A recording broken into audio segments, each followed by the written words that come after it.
Good morning. Good morning.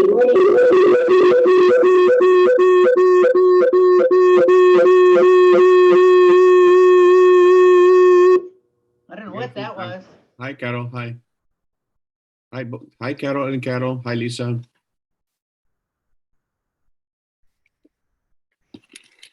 me try that again. Good morning.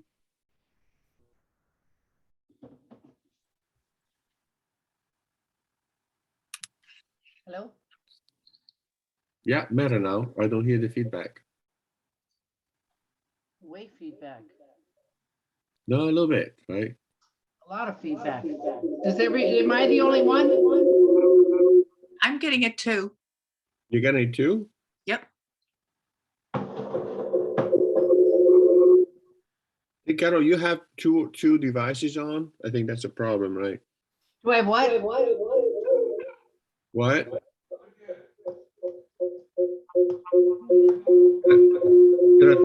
Turn off the audio in one, I think. Oh, crap. Now I got to get back in.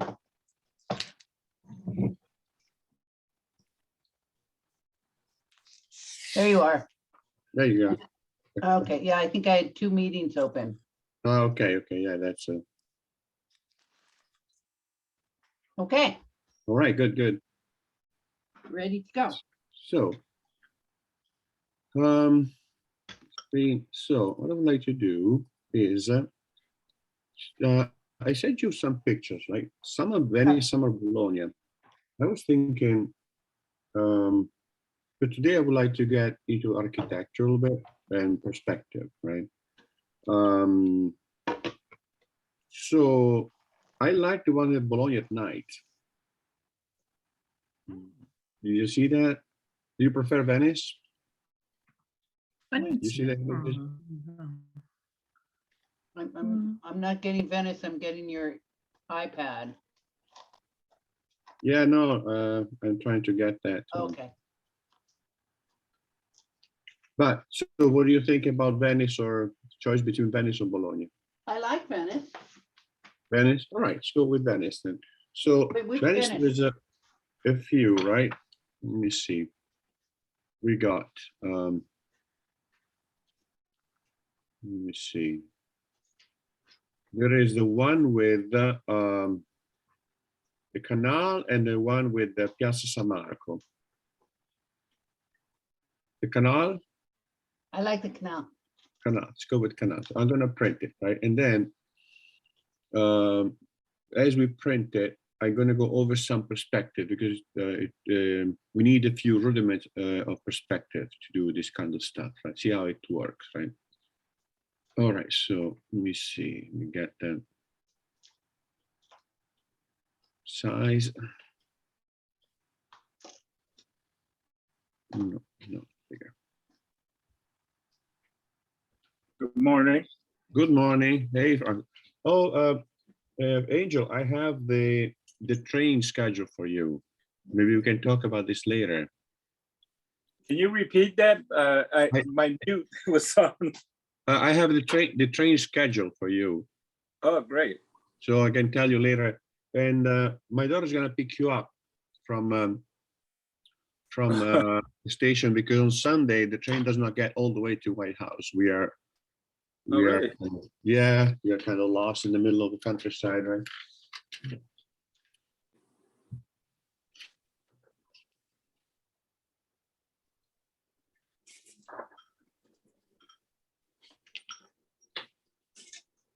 I'm gonna print Venice, right?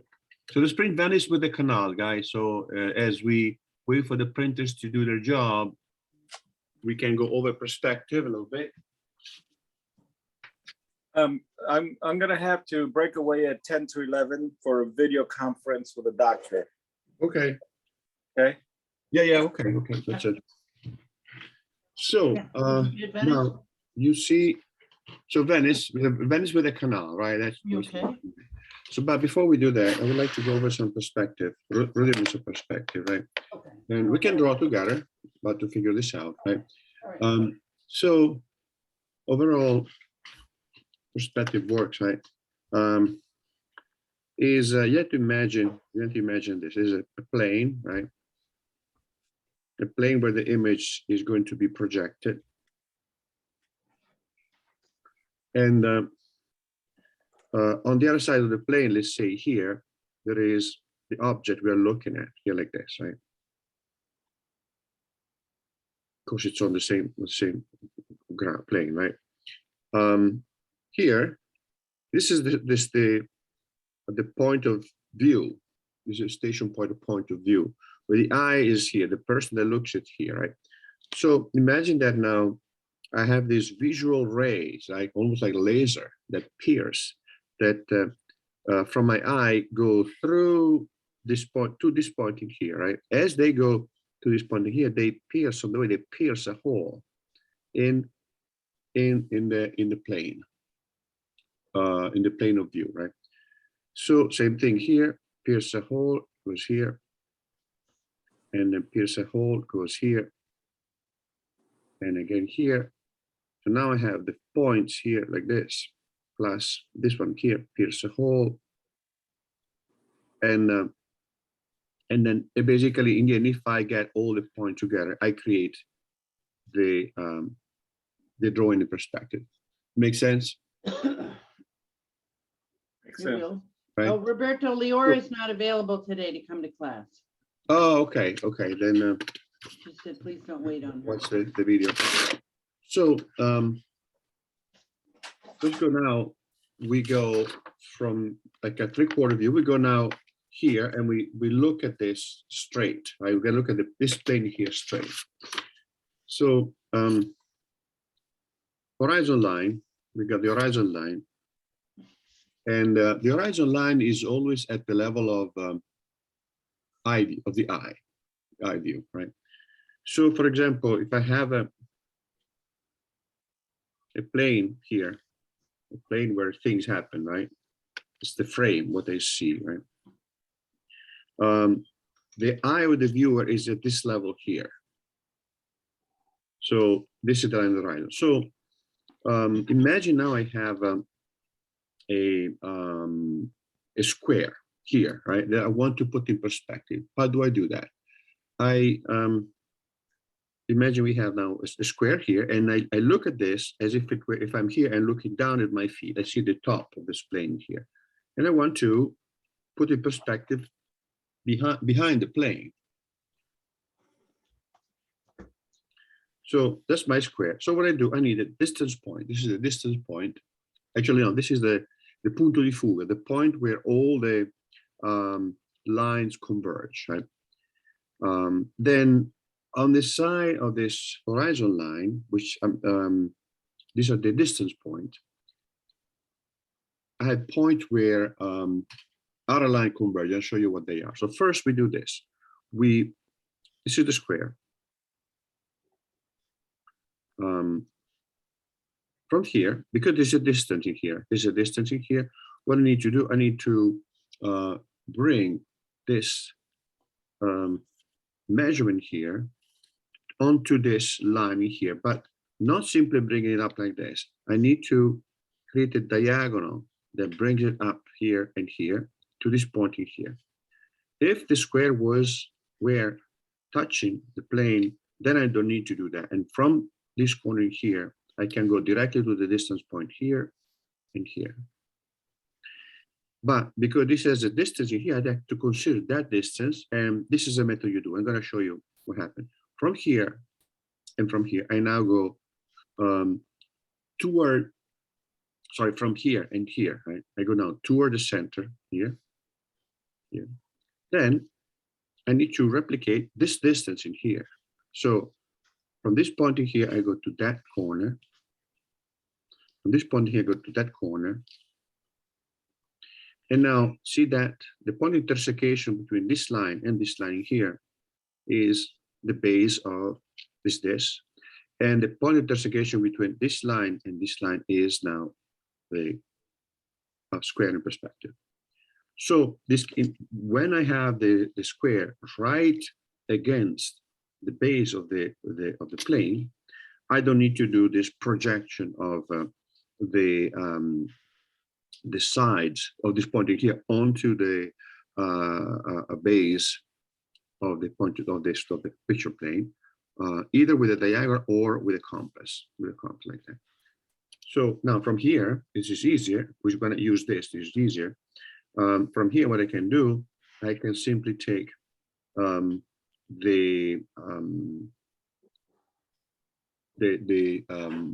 let's not do this because it gets a little bit too tricky. Let's do this. Let's do this now. Let's do another more intuitive perspective. Like let's go with intuitive perspective, which is easier. And it's what we need to do, right? So imagine I have a square, a rectangular frame like this, and within here we're gonna have our scene development, right? Could be, let's say, inside of the room. We establish the horizon line. That the point where all the line converge, and now we create a room from this corner to this corner, meaning this is going to be the opening of the room, right? From this corner we go to that distance point, the point of view, here, here, and here. Now these are ceiling, side, walls, and then floor, and they're infinite, right? So we need to block it. So create a wall that stops this, right? That's the wall here, here, and here, and here. So What do you mean by wall? it's a wall, the block that defines the room. So this is the ceiling. Oh, okay. This is the side wall. This is the front wall. This is the side wall. And that's the floor. And here, therefore, now if I have a wall, I don't see any of this anymore. But I need to keep it there because I need to use it as point of where all the line converge. But what we could do, we could open a window here. Let's open a window here. So we see that this is the point where all the line converge, right? Now here we can have, let's put in a bench here against the wall, right? So the bench, let's say, started right next to at the opening of the room here, goes up like this. And this is the side of the bench, right? Now I need to create the top of the bench and the side of the bench here. So from this corner here, I go toward the distance point. From here, I go to that point also. And let's say the bench is as wide as the whole wall. So at this point in here, for the corner of the room, I cut the bench and stop it because it's now ends against the wall. Go down to that corner, and then from here I go down like that. Wow. Right. So now let's put in a table here, or let's put another thing like this here, but shorter, right? So instead of starting from here, maybe start from here, and that's fine. So I decide arbitrarily how long this is, right? And I say I make it shorter. It doesn't get all the way to this wall here, and it has to go now. This line here has to go toward that point there, where all the line converge here. And now I connect this with this. From here, I go to that point. And now connect this corner with that corner. So let's put a table in the middle, right? So the table, let's say, is going to be here. And I'm going to draw a kind of the space occupied by the table. Sorry, I had to do it with perspective. Sorry, I tend to do it. So this is the width of the table. And now this line had to go to that distant point here and here, right? I establish arbitrarily how wide the table is. Let's say it's here and here, right? Then for this corner here, I can come up with the legs of the table here like this, right? And let's say I want to decide arbitrarily how tall is the table. Let's say here. So from here now I go out like this, right? And now I have the width of the table. From here, I go to that center point here and here. That's the top of the table. Now, the legs that are here will give me more or less the point intersection of the legs here with this line here of the plane of the table, where the end of the table is. Now I can add the volume to the legs, thickness, the leg here. Take off the projection of the table, and now I have my table. Make sense? So this is 1-point perspective, intuitive, so very simple. When we get into the more geometric perspective, it's quite complicated. Takes quite some time to figure out. But for now, what we need to know is that we have a horizon line. The horizon line is here, right? And all the lines in a 1-point central perspective converge to that point at the horizon, the distance point. So knowing this, we can. Sorry.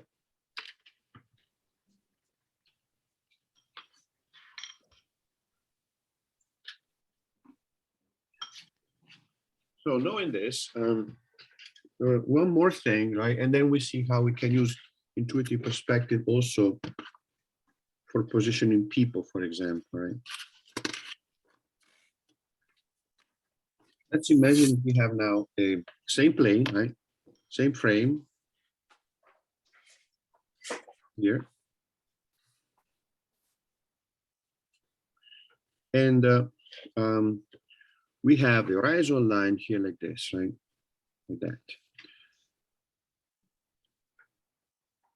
Let's say that the person is, the eyes of the person are here. And so therefore the head is going to be here. Sorry, a little bit lower. The head is going to be here, right? Like that. So that's the rib cage, at the pelvis, and those are the legs, right? So now that's the top of the head, and go down like this to that center. That's the feet, and go down like that, up like that, right? Now, as the person moves away from me, then here I can put in perspective or know exactly how shorter the person is going to be as he moves away from me by having the measurement of the head, the measurement of the torso, the measurement of the pelvis. So now the head is here, the rib cage is here, the pelvis is here, the legs are here. Make sense? Mhm. Make sense? So now, if I want to know, for example, how is this person is when he lies down, well, we can kind of with an arc, with a compass, bring this measurement down, and then we have now all the measurements of the same person. When it gets into the diagonals, it's a little bit more complex, but so let's leave it alone for now, right? But for this, I don't need to do any measurement like I did before, like we're supposed to do when you're supposed to, when you do a more mathematical or geometric perspective. But it's sufficient for what we need to do when we go out and copy a landscape, right? Sorry, AJ, wanted to say something? No, I just surprised. Okay. Yeah. No, I mean, it takes quite some time to kind of master perspective, right? So, but this is the 1-point perspective, right? Central. Then there is also the 2-point perspective, and eventually 3-point perspective, etc., etc. So, but let's see the 2-point perspective, because most likely we're going to use that, right? So,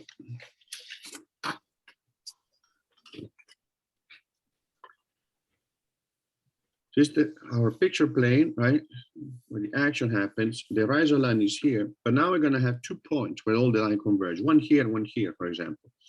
And let's say I have now here a box here like this, right? And this is the height of the box, right? Now, here and here, that's the side of the box here and here, that's the other side of the box. Right now I decide that this is the depth of this box here. And then that way, right? Here and now that way. And now I have the box in perspective. But still, this is very intuitive, right? Because we didn't use any measurement. Make sense? But this is when, in the previous cases, I had the box facing me, straight on like this. But in this case here, it's at an angle, right? It's at an angle. So that when we have multiple points where all the line converge, right? So we'll see it when we do the drawing. Let's start drawing now the canal, right?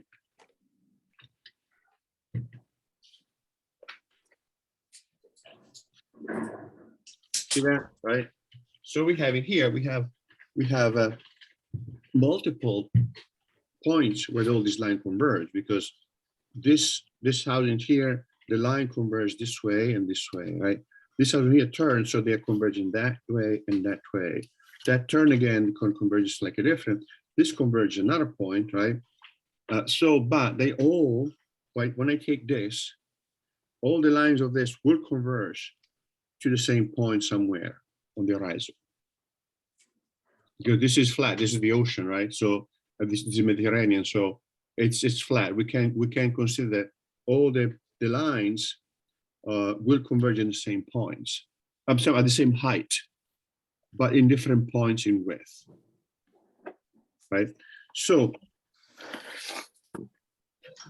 yeah, it was a 3-year study of this in school. So Thanks. it takes some time, right? So what I'm trying to do is now trying to block in. I'm trying to make it as essential as possible. You know what I'm saying? Okay, so what we would like to do is let's use the same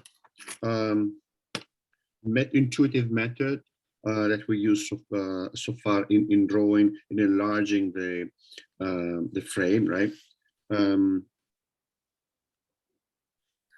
I'm going to cut the corners, and then we use the diagonal, right? More the intuitive geometric, we enlarge this with geometry and not mathematics.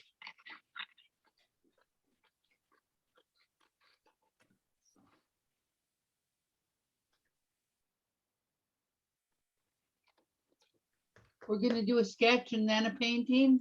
No, let's start with the drawing right away, because it's going to take some time to do this. So if you do the So I sketch, should do this on my good paper. yeah, good paper. Now, I did get hot press this time, but do we want hot press or cold press? I going with hot press. You what? I'm going with hot press. You're doing hot press, okay. Yeah, fine. you can use either, right? But I'm gonna try with hot press now. To Okay. see what happens, right?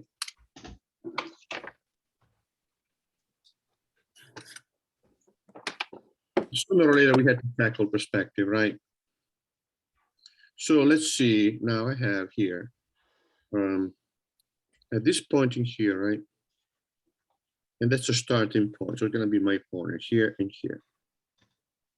That's the point where the diagonal goes through, right? The other corner. So you can use a ruler if you want. I don't have a Oh, ruler. thank you, thank you, thank you. I'm gonna use a piece of paper.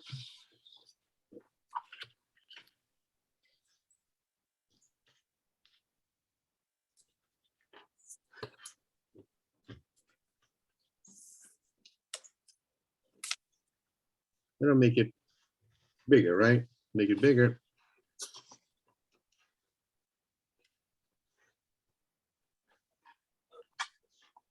Follow the diagonal for I'm this. sorry, Right? where did you, okay, you left a little piece The there. 2 dots. See that I converged 2 dots. I connected 2 dots, right? I think that's big enough. And now what I do, I want to come up with this line here straight. Wait, Roberto, I'm sorry, I was folding my paper. I apologize. Okay, so now we go to this point in here, right? Right, And we draw a line that goes straight like this and straight like this, horizontal and vertical. Try okay, to keep it really perpendicular to each other. okay. You go up more than you need, right? And go out more than you need. Let's see if this is the same width.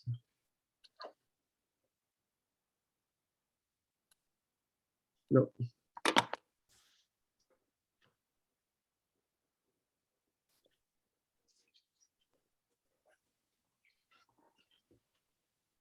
Okay. So now here, same thing. I take this distance from the bottom so I don't mess it up, and then put it here.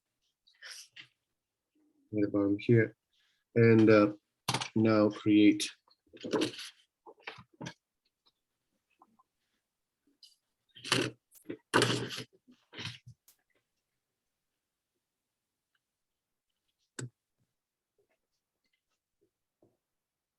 this line here. So now from here, I go up, right? I could make this, see that I need to bring this pointing here all the way to the other side and make it intersecate with the diagonal. So that gives me the top. Okay. So from here, actually, let me get this the right measurement, right?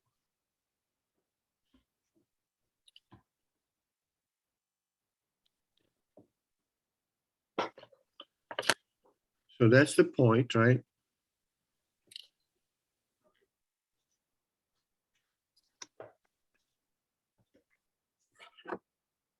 And now I know from here I go down to the other point to find the side. Here.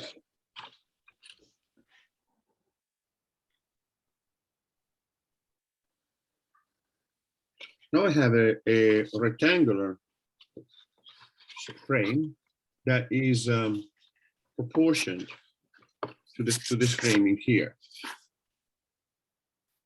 Okay. right?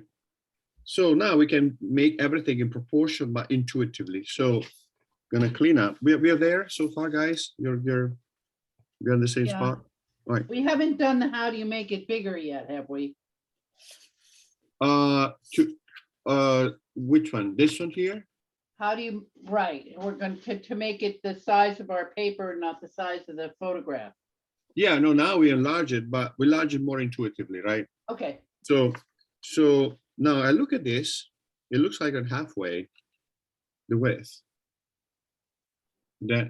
So let's see if it is. Take this measurement here. And no, it's not halfway, but this is a little bit smaller than that. So let's find midpoint here.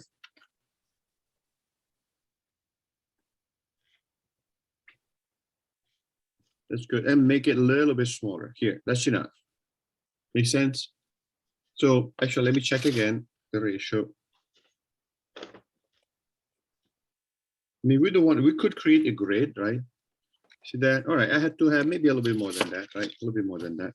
So here. wait, it's almost halfway. Let's see if I have, oh yeah, see that almost halfway. So, but the left side is smaller and that, yeah. No, I guess it was good what I put before. So once I have this measurement here, I take this, bring it here, and okay, it sticks out a similar amount, or proportionally speaking. It's always intuitive, right? Now I come down with this line here, right? Straight line. And I want to see, it looks like there's a point of convergence where the canal kind of turned here, right? This point here. What is this point in here? So it's down. I know the latitude, need to see the longitude. So let's take that measurement and see if that's tricky, right? So it's not halfway, it's gonna be 1.5, right? This is 1.5 that. All right, so let's try to eyeball it first and then see if it results to be 1.5. I would say, I don't know, here, and then see if this fits 1.5 times in that. One, no, lower.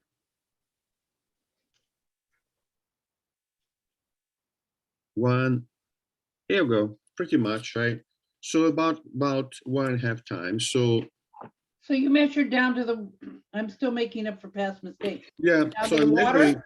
I'm measuring water? from, see that, where the canal disappears in Yeah, here? okay, There. So this measurement in here, see that fits in here 1.5 times. So one, more or less, I see that. And a little bit more than Right, 1.5, halfway. right? yeah, A little bit more than 1.5. All right. So let's see if we have the same ratio, right? okay. Here. One. All right. This is a little bit more than 1.5. Okay, good. So I'm happy with that. So why are we doing this? Because we are here, right? on the canal, we don't really have time to do a complex sketch in the correct perspective, right? We want to have it relatively precise, but doesn't have to be super precise, right? Now, if I come, I see that this corner, this point in here, right, is higher than the base of this building in here.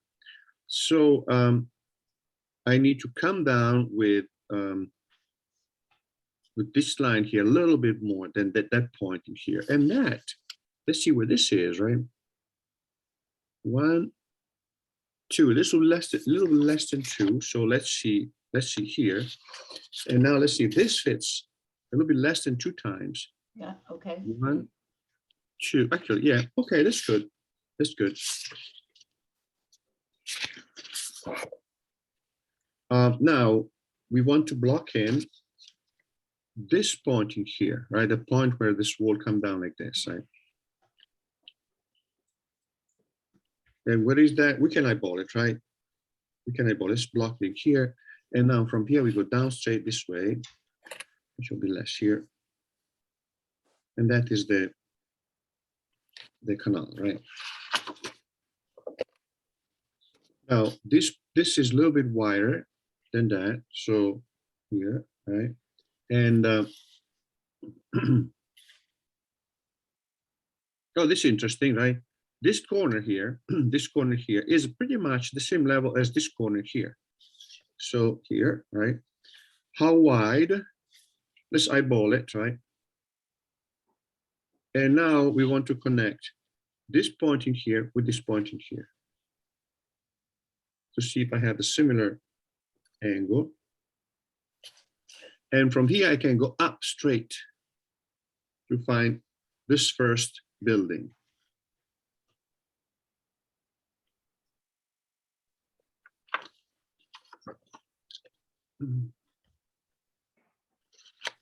So now we want to find, see this point in here will converge. Let's see where they converge, right?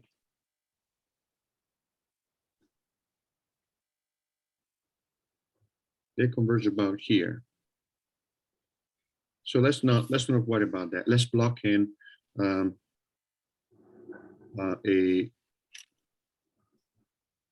intuitive kind of angle, but they had, let's see if we keep going with this and this.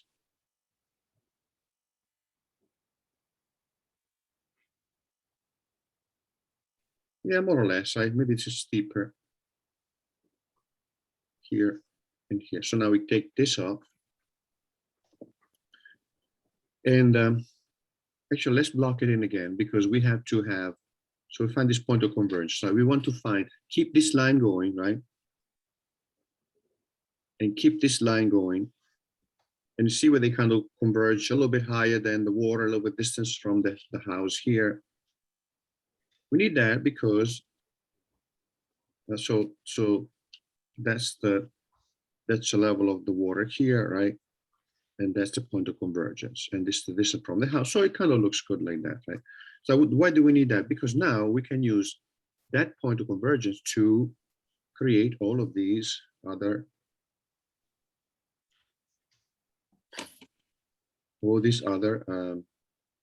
lines. So the horizon line, Roberto, you would say It would it's be just here, below but the center of the page. I mean, that's the way I measured it. It was like a little bit below the center of the page, but above the water level, right? It would be here. Let me show you. Because in here, the horizon line, so let me see, right? This one here come down like this. Yeah. This one goes up like this. Yes. That's what it would be. Oh, so it's like just that. below the middle of the page. That right? Yeah. So Got it. yeah. So that's what you would do when That's you what I find this thought. convergence Thank in here. We kind of find the horizon line like this, like here and here. Yeah. So now what we do, see, we have this line here. So notice that this point here has nothing to do with the other houses, right? Right. So this is just the horizon line, this point where all the line converge for this house is here. Yes. But this house is somewhere else, but it's going to be on the same line because these are on the water. So we know there's not going to be a hilly ground where the house is to go up and down, luckily, right? Yep. So, but the other buildings, even though they have a different point on the horizon line, they still have their own point on that same horizon line. Is that correct? Yeah. Great. Yeah. That's what I thought. I was always confused about that until really recently. That was like a big thing for me to find that out. I know that's it. But again, as I say, if the houses, this house was built on a hill, and here there's a road that goes up, then I mean they will eventually, yes, converge at the same point, but complicate the whole thing. They complicate the whole thing, right? Yeah, that's Because way you more have- complex than. Yeah, because it some starts of what from we're high doing and goes right now, down. yeah. So let's keep it. Let's not. No. Let's definitely keep it simple. Thank you. So now here, see with the balcony here, right? Now all this line here. So we have the balcony goes up there like that, right? This is here now. See, remember when I did that little? So what we can do, we can draw a line here that shows us the wall here, right? Because that's where the balcony and the window begin. So this window starts from here. So how high? We'll eyeball it. Let's eyeball it, right? And go down to the distant point. The balcony is a little bit higher here. Go down like that. This now goes out. It's a balcony, goes out like this. Remember the box, right? The box or the box that we did in the room, right? Same thing, except it's much more complex, but we can add all the frills later on, right? So wait, so we're drawing a line from that point. From here to the point on the horizon here. Okay. Up to our balcony. Yeah. So now,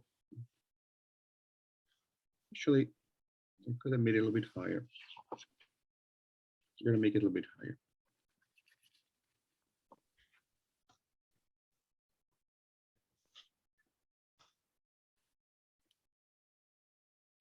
I'm sorry, guys. I'm trying to make it as essential as useful as possible, but there's so many. It's okay. Slower works for me. I make it difficult to kind of focus only on the essential aspect, right? Those that we need, right? Now here we have see now we have the window, right? The top of the window here. See, they all line up beautifully here like this, right? So now we have this top and bottom, right? And then we block in the window here, right?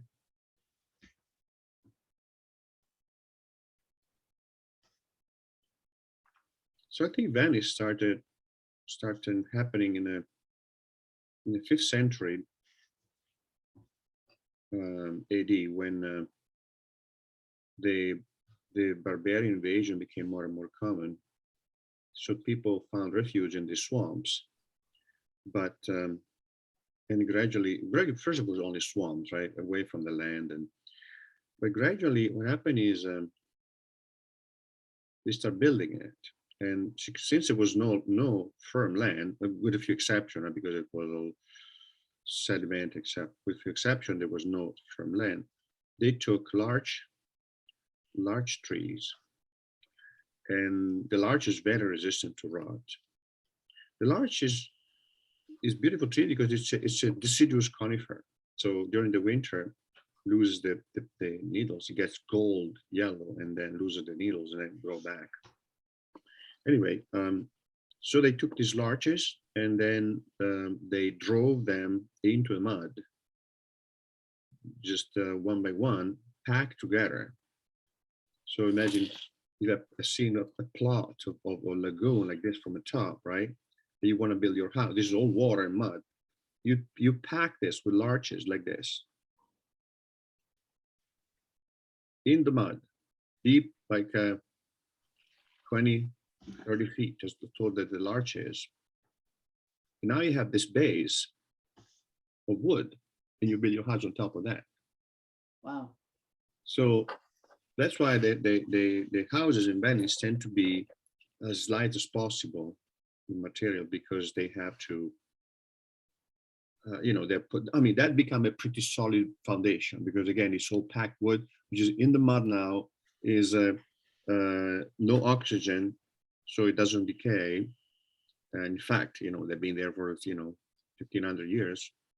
You know, it's still mud. You're still working on mud, so you gotta be careful. So now let's see this here, this arch in here, the top of the arch here, right?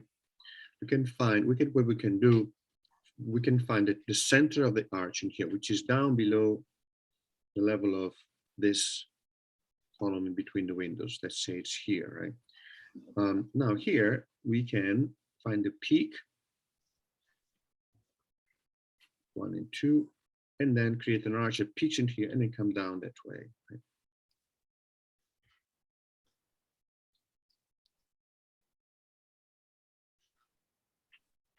This line here goes all the way to a spot in there, right? So we could to do an arch, or you could do something like this. I create a square here, and then carve the arch within the square in perspective, right? It makes it easier. So we can add here the arch, the thickness of the arch here. When you do this though, you have to have the two halves, one smaller, one bigger, right? And now here,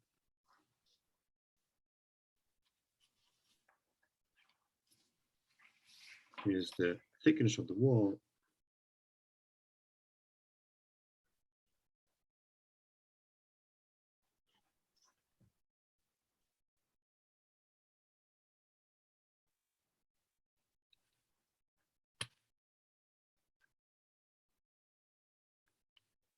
Okay, so now this other window is down here below this other window here.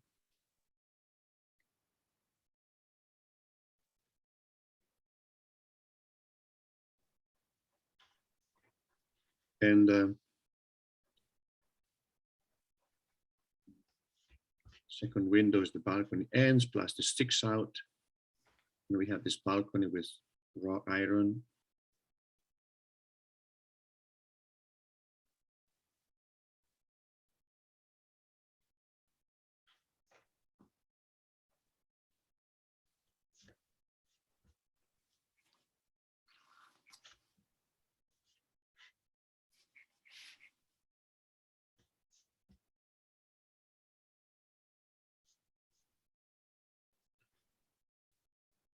So another window on top, straight in line with the other window here.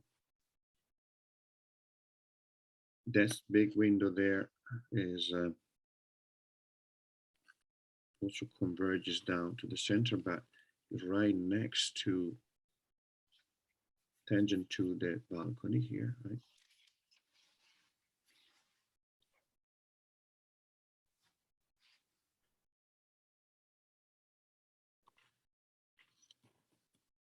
We could also, when you are outside, you could also use a grid to do this, right? Take the frame with like a plexiglass, piece of plexiglass, and then draw thin lines, the grid with thin line with a marker, and then put it in front of your landscape. And then you need to have a grid also on the paper, and then you can transfer using the grid. We can look at the technique also if you want. Maybe when you come here. Please, yeah, that would be great. Yeah, I can show you how to do it, right?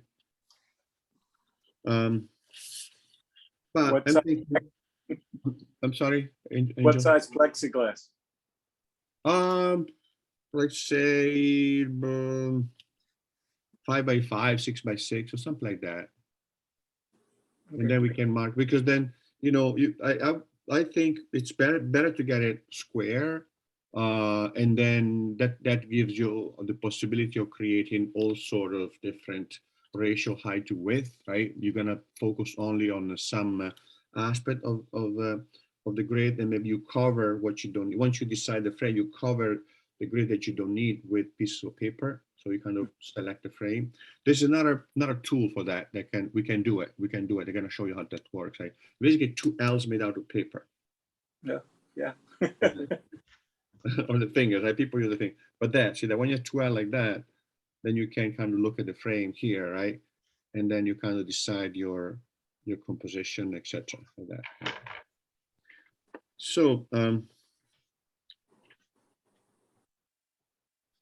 so let's block in now. Here we have this other line here. So basically all the line that belong to this building here will converge on a point in the horizon that is here.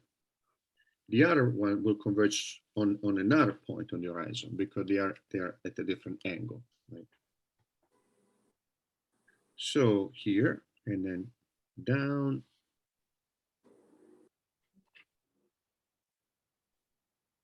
Above here we have all those windows. You can block them as one green volume, and later we separate them with watercolor, right?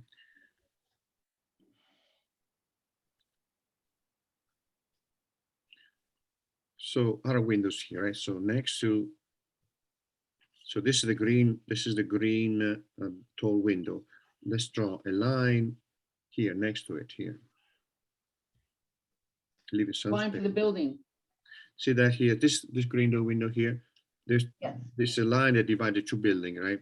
right. The two buildings are on the same plane here, the same plane, but they're two separate buildings. This is the line that divides the two buildings right here. And now, what to say? Okay, that is the window that is kind of, oh look, it's in line with the line of the balcony here, right? So that's the window here. And it gets in line with these windows here, lucky me, right? So we don't need much here. We don't need to be very precise at this point because it would take too much time, but we know that in this area here, we're gonna have these rows of windows in here, right? And that's the little white sill. And these are the windows below that are kind of in line with the top of the arch here, right?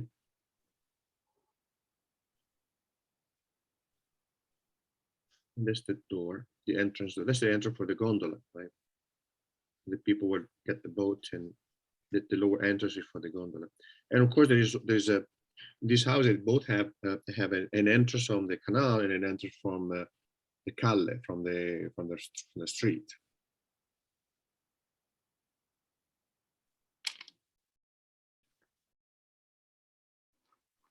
This goes down a little bit more. There's a balcony here. When you get in here with the gondola, it's so quiet, so quiet. Venice is so noisy with lots of tourists, right? But when you get in here with the gondolier, it's just so calm and quiet. It's not a world. So now here, what we can do, we could see there's a little bit of a changing here between here and here, but we could cheat, right? Well, actually, it would be three. So it would be 1, 2, and 3, right? So what we would do, I would block in these two buildings for now, just as a block without indulging too much into the windows. I want to block in the main buildings in here, right? So let's see what this is kind of halfway, right? Halfway the distance between the two houses. So halfway, it's about here, right? I have the latitude, now I have to find the longitude. How high is that? There's a little bit in between this point in here and this point in here. So it's here. The point where the two lines converge. Here, see that? And the point where the side of the wall of this house here is in the water. And that is kind of, yeah, kind of more or less in between. So here.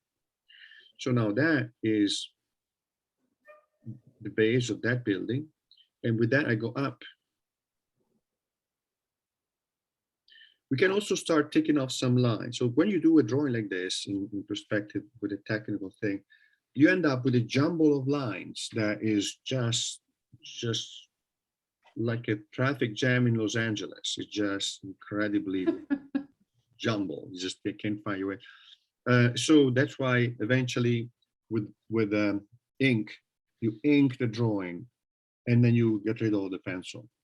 You ink the drawing, only the line of the object you want to depict, and not the construction line. But you see how already it assumes kind of a photographic quality, realistic. Of course, depend, right? This probably photographs. We gotta see what kind of lens was used, because the lens will have a specific. So the human eye has a specific cone of vision, and everything that is different from that, it will look distorted in a photograph now, right? So if we try to fit in the frame, in a picture frame, something that is bigger than the eye can really see in a cone of vision, we have distortions in a drawing. So if I try to put in perspective, let's see, the cone of vision of my eye is this way, right? Like this. This is the horizon line, right? And if I have here the perspective, my square here like this, that looks okay. If that square is here, that doesn't look okay anymore. My eye doesn't see that. Make sense? Because this is outer cone of vision. So what we do with the eye, we simply don't see with clarity what is outside of that. When we look at that, we simply turn and we look at this, and now we see it with less perspective. Make sense? Because otherwise, I would have to consider also the turning, the curvature that created by the movement of my point of vision, right? But that becomes extremely complex. But what I'm saying is, we have to be careful when we do drawing in perspective like this, that we fit in the painting, in a drawing, only or something that is similar to what the human eye could see. Otherwise, we have a problem of distortion, and we had to fix that. Make sense? Mhm. Sort of. So now from here, with this point in here, what is it, right? It's kind of the level of the balcony. Now we have established some points, right? We can kind of relate them to each other. And this goes a little bit higher than that. Here, halfway here, right? I had this little house now, a little bit lower. Too high. Too high because you see this space is very small. So this is the roof, right? And from here, I go down to here more or less. And then on top, I have this nice attic, right?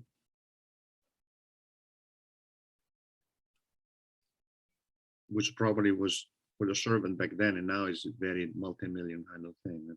Actually, I don't think that Venice building costs much, because they need upkeep and they need restoration. It's expensive, and I remember that years ago they were selling them for very little, because there's a lot of people that's moving away from Venice, and a lot of artists are moving in. A lot of people that buy with a lot of money, they buy houses in Venice to use as a vacation home, or should get together and buy one and have the summer studio, right? Well, in Sicily last year, you could buy a house for $1. Yeah, but depend where you buy them, right? Not, you don't find those in Tuscany. No, this was on the interior of Sicily, Yeah, it's in Sicily, yeah. and you had to really do upkeep on it. Yeah, to the upkeep, yeah. But yeah, if you want, you can buy a house for $1 and then fix it. So now here, so now I'm going to, so we can find also the point of convergence of this building here, right? Which is here, right? It's a little bit of the distance from the side wall of this house on the same level as that here, more or less, right?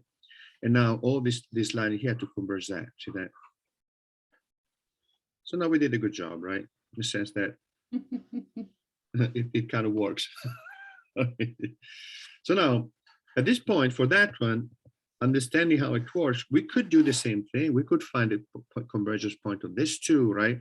But you can see it's going to be always on the same horizon line, right? With that. So, but we can just instead trust our artistic instinct, right?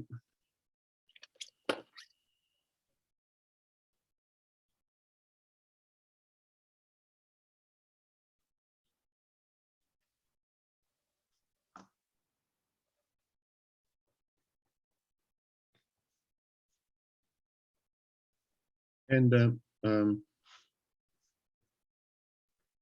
let's do the windows of these later on. Let's block in the rest, right? See, that's what it is. It's a little space with a garden.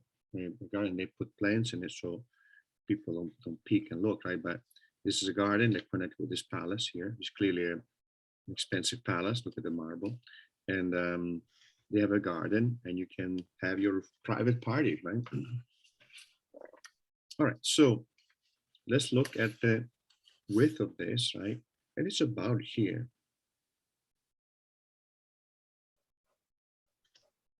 Susan, when you're in Switzerland, you're kind of close to Venice, right? Yeah, but I've never been there. Oh, never But been. I was thinking that what reminds me of Venice are the pole villages, the Bronze Age pole villages that you find in Europe. Well, like in Germany and stuff. yeah, that's It's how like that's how they started, right? Well, that's so fascinating. It never occurred to me that they would use the same technique that they were using in the Bronze Age to make Venice. I mean, and those pole villages, there's still remnants of those. Yeah, but the pole villages, the Bronze Ages, are the pole is sticking out of the water.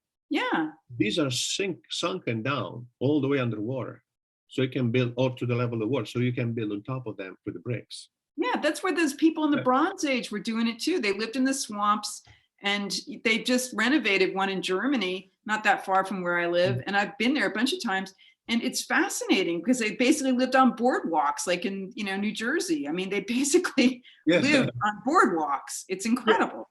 Yeah, no, but what I'm saying is the Bronze Age villages of which is the same area, right? Venice, and it's very close to Yes, no, there were probably Over plenty there. down there too. Yeah. Plenty of Lake. So this is the lagoon, right? Maybe Yeah. they see a little bit of a land like that, right? Like this. Yeah. So you can imagine now, very kind of sticking out barely, right? The Bronze Ages were doing this, sticking out poles here like this, and build Yeah. the hut on top of that. These Yeah. are built like this. They take the pole and they drive it down all the way down, Oh, it is different. Okay. all the way down like Sorry, this. that is really different. And Yeah. then they built the building on top of that. Okay.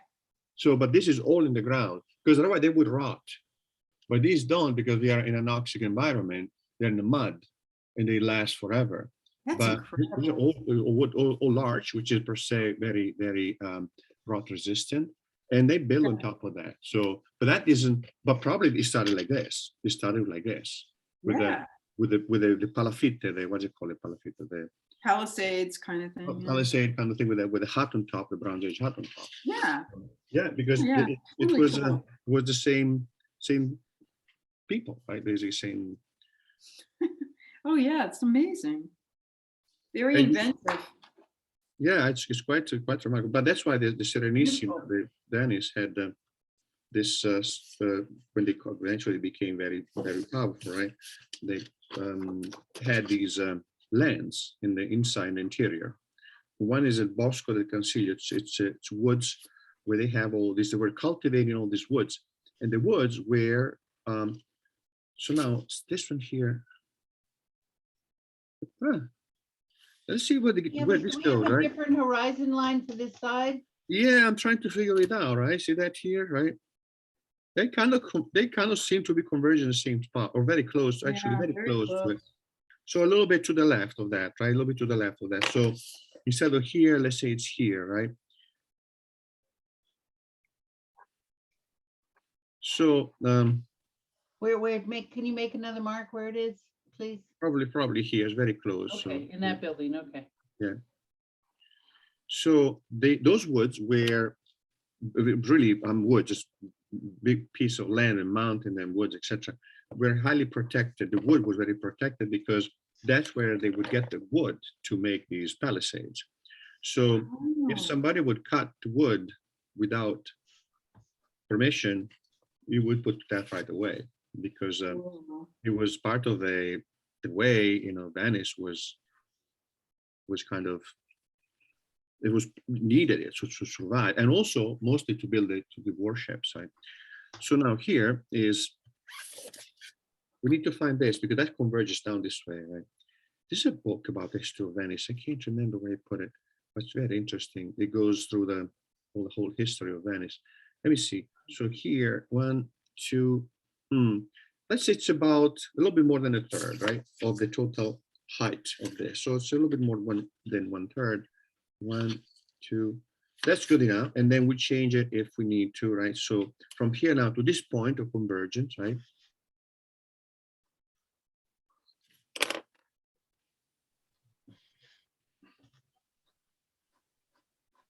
I should have warned you before, right? That today we're going to do perspective. So you could have found an excuse. Just skip. I'm sorry, you got a headache. Now you tell us. Well, if you didn't have it before, now you have a headache. Right? Definitely have a Gallon of headache. coffee. Fascinating how you come up with this. It's amazing.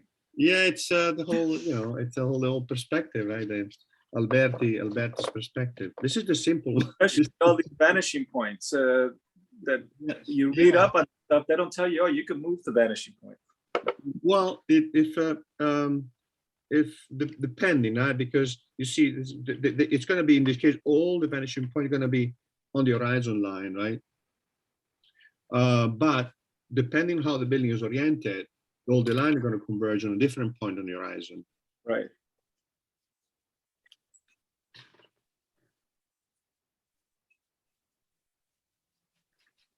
So this was a politician, an Italian politician, Andreotti, was very kind of infamous because probably had some connection with bad people, right? We never knew, but so he came up with these terms, right? Which is convergenze parallele, which is an oxymoron, right? Yes. Parallel convergences, right? It was basically was saying, yeah, we're going in the same direction, you and me guys, but you stay there and we are here, right? Okay. So we have our differences, so we converge, we all go in the same place, but parallel, we keep our distances. So That's like when you deal with a contractor and you catch the way they use the sentence, like, I can start in a couple of 8 weeks. yeah. You know, A in a couple of weeks, right? weeks. Wait a minute. So I stopped the guy and then Couple he's of weeks, wait, couple or 8? I threw him out. Yeah, another term he used was sarcastic to comment on some politician that was going on and on forever. And he says, brevi cenni sull'universo, meaning quick disquisition on the universe. You gotta love it. Quick disquisition on the universe, right? Right. You know, when we were kids, and it's like 9 boys. How many My mo- boys? 9. My mother would always go, yeah. Ustedes van con los que se quedan. And we all were happy because we were going with my mother on this trip. But what she was saying is, you're going with the ones that are staying. But to us, it sounded as kids that we were going with our mother. Okay. You're going with Very those. clever mom. That's clever. That's clever.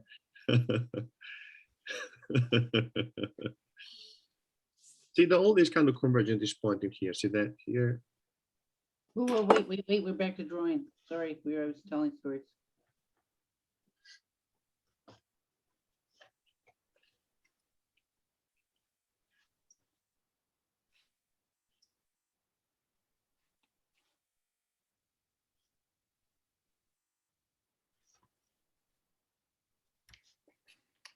In the arch in here.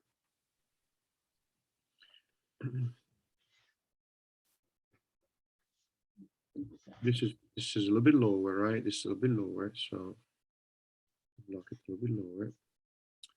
And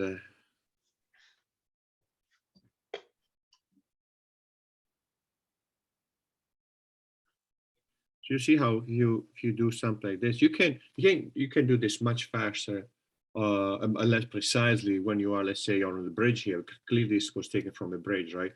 On the bridge, you sit down, you get your easel out, you quickly sketch this, and then maybe you take 4, 5, 10 pictures, right? And you sketch, and then you do this more accurately in studio at home.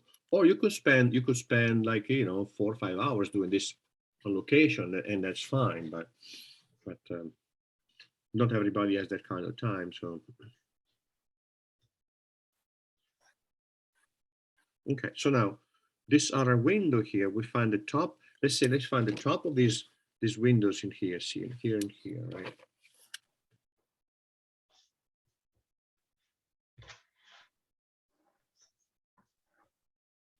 So the balcony has also the bottom part that I had to add here. Then this window here is just to maintain coherent with the things I've done already. Is kind of in line with this, with the opening of the door here.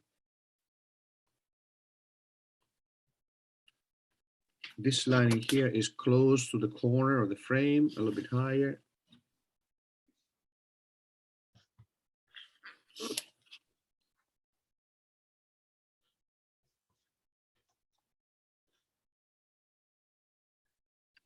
And now I had the side of the window here up. Which window? This closest one. This one here, right? Yeah, okay.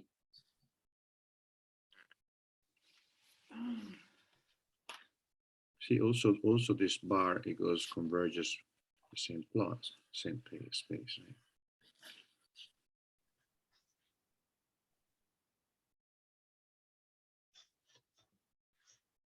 This is just below the top window.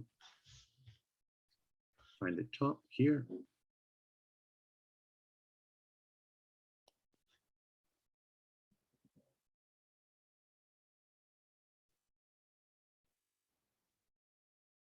Yesterday was such a strange day. Almost snowed, right? Do you guys have any snow? We had a little bit of snow, A little bit of snow, right? We had a little bit of snow. like Almost flurries. snow. I just then didn't show, but 2 or 3 days ago I woke up with kind of sprinkle of snow, but it was kind of a strange day. I would have slept all day. Could have. What, yesterday? Yes, it was kind of. I don't know if it was just me. I was tired because the day before I had a full day in New York and got home very late. But I felt like it's one of those winter days where you say, I don't want to do anything. Roll over. Just roll over. Except I You can't. know, here it looked like a blizzard on Monday. Oh, really? For about 10 minutes, I couldn't see across my window. Oh, wow. My wife went to the front of the apartment, and it was just like she was on the computer with a guy in Puerto Rico who had never seen snow. So she turned the computer on. The guy was, "Wow, you guys are going to be," but it disappeared, and and I thought we were going to have like 3 or 4 inches out there, but it just stopped and disappeared. Then it didn't. It kind of went away. Blow through. Yeah. Huh.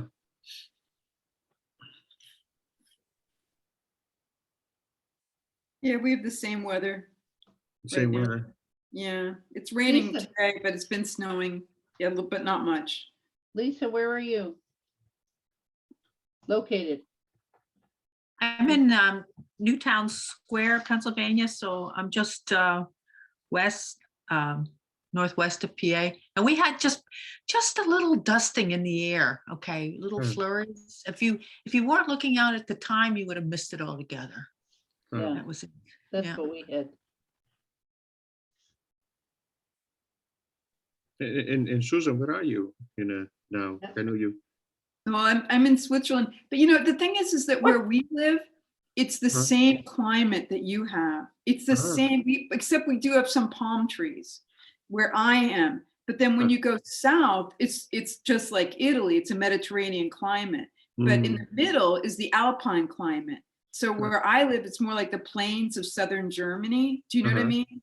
I live so close to Germany, I can see Germany. Oh, from where I wow. live. Are you running for president? Hmm? You're running for president?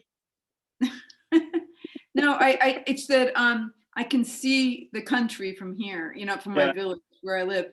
It's just that, we don't, the plains are really, like it's just like Pennsylvania and France are the same way. They're very similar. Mhm. And but then you've got the whole Alpine thing in between, and then suddenly it's the Mediterranean climate, which is Yeah. completely different in the southern part of Switzerland. You have Ticino, which is the Italian section of Mhm, mhm. Switzerland, right?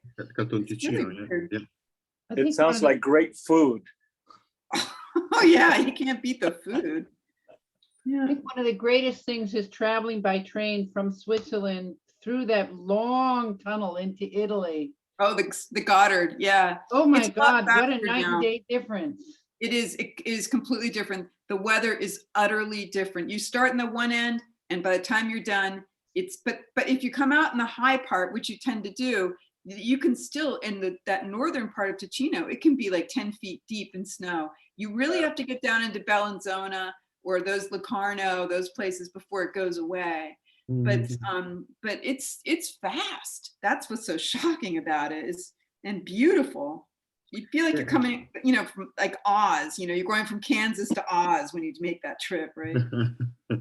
Oh, it's the landscape, the people, everything is so different. Yep, it really is. That's fascinating, I thought. Yeah. The Alps, they make a big barrier from the cold coming from the north, and we don't have it here in the States. So we have the polar winds and polar cold that come down without being stopped. But in Europe, Yeah. there's the Alps, and the Alps kind of really block all the northern climates from getting down to Italy and Spain and so on. So that's why the big difference in climates is the Alps in the middle, right? So Yeah, no, totally. now, I'm blocking in some areas in here just to block in the windows. Again, we don't have to block in the whole individual window, just blocks. I'm doing this. Eventually later we can paint them more intuitively in between. So this is a block, we know where it ends, right? We found the convergence point. We know that they end here, here, and here, right? See, once you have those two reference points, really your coordinate, it can be relatively quick.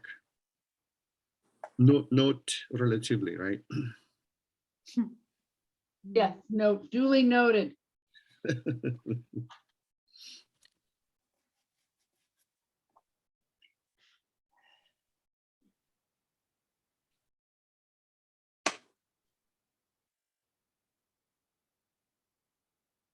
And this goes up, right?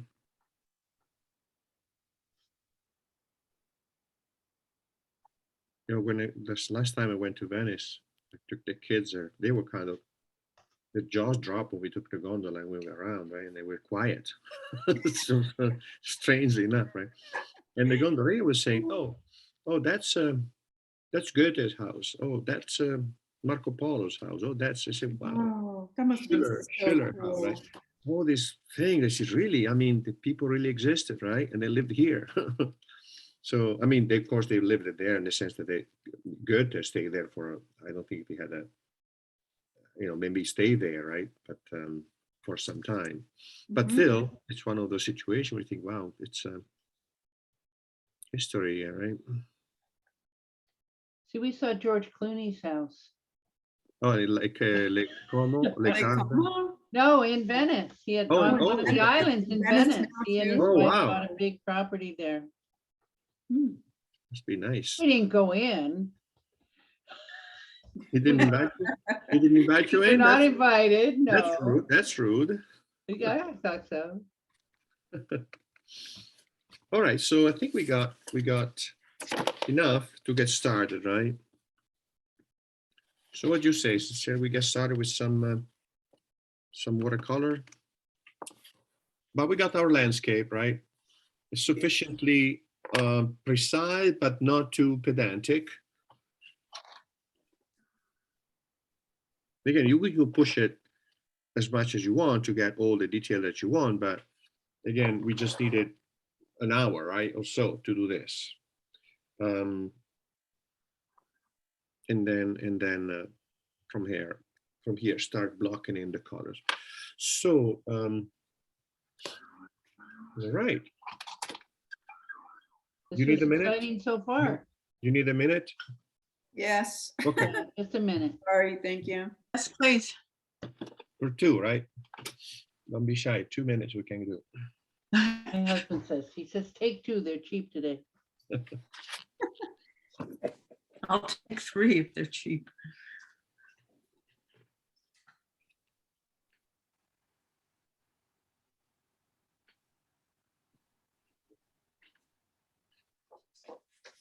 So Angel, there's a train, I'm gonna tell you later again, from New York Penn Station, 707. 707. And then you have to take the Raritan Valley line, 707 from New York Penn Station, then change at Newark. And then you get to Raritan at 8:42, and my daughter's gonna pick you up. Raritan at 8:42. Yeah, Raritan Station, 8:42, which is past Somerville, and then his train stops there on the Sunday because we are neglected. They shut down the train station years ago to save money, and now people drive. And there's no taxi I can take from there? I don't know. I mean, you can get no. My daughter's gonna pick you up. Don't worry I about just want to impose. that. She offered, and she want to. She can practice her Spanish with you. Okay.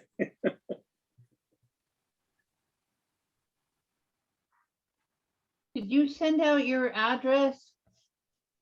Oh, I thought I did, but I'm gonna send it out. I'm gonna send it out, right? Yeah, because we have to chart a course to get there on time. Mhm. That's our goal.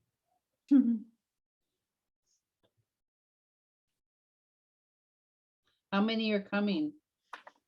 There are 5. But maximum I could hold here is like 6 or 7 maybe. So 5 is perfect. We don't have enough too much. You're not too packed, right?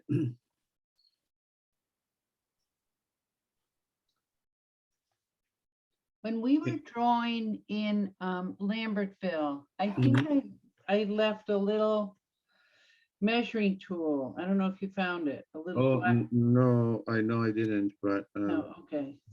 I had to get I another. can one. ask. I can ask Kelly. If she found it. Well, Leora had just given it to me and then I think I forgot it. I'm here. I have it. I'm drawing this You picture. are. Oh, there you are. Hi.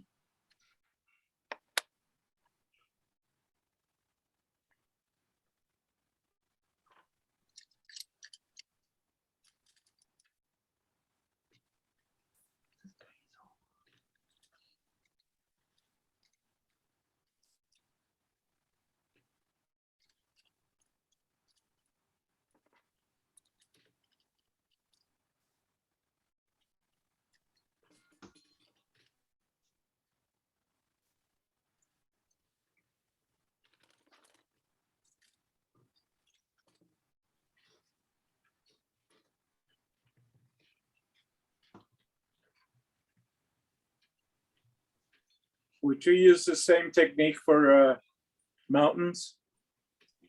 No. I mean, mountain is difficult. I mean, mountain, it's not really. I mean, you could do it if you. I mean, if you reduce into blocks, because otherwise, I mean, this technique can be applied to everything, but if you use with mountain, it takes so much calculation that is impossible. You can do it with a computer now mathematically. I had one of my perspective teachers. He put in perspective a steam train, and it just took him forever because so many little nuts and bolts and things to do, right? And making it curving a little bit. So it was kind of crazy, but he just one of those things. Said, let's see if I can do it, right? Hmm. During the Renaissance, they also applied this method to the human head. But you need to map a series of points, dots along coordinates, and then use those points and merge them. Piero della Francesca did that. He kind of created, oh, maybe I have an image of that for that. I'm gonna look for it. Let me see if I can find it.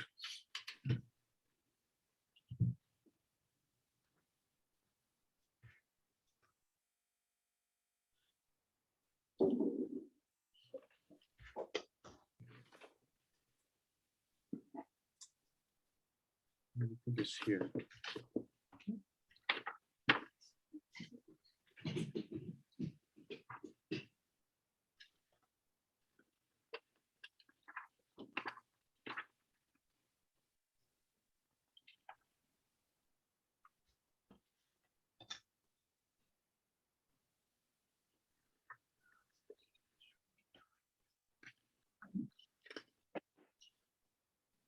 I think it was cut from the book because it was taking too much space.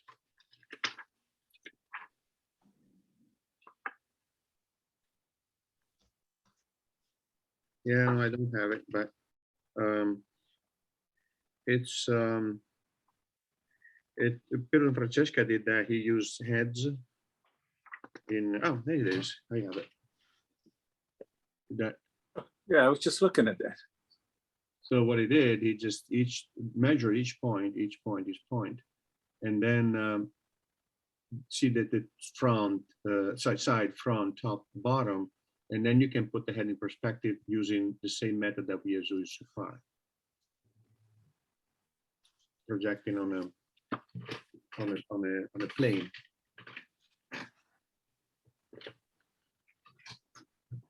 So yeah, you could do it, but it would be kind of, it's easier, for example, in this case in here, right? This is the perspective here, right? See that? It converges into the tower, right? But it's rock. So what you could do, instead of having all this, you can see now how this was regularly carved. See that? This probably was carved by the Romans to make like a harbor, and or sometimes they would make a piscine, like areas like this where they would raise fish, right? But what you do, instead of having all these dots in here, you kind of block this line, and then you draw this and this, and then you rest, you carve it without really using perspective too much because it would take too long, right? Thank you.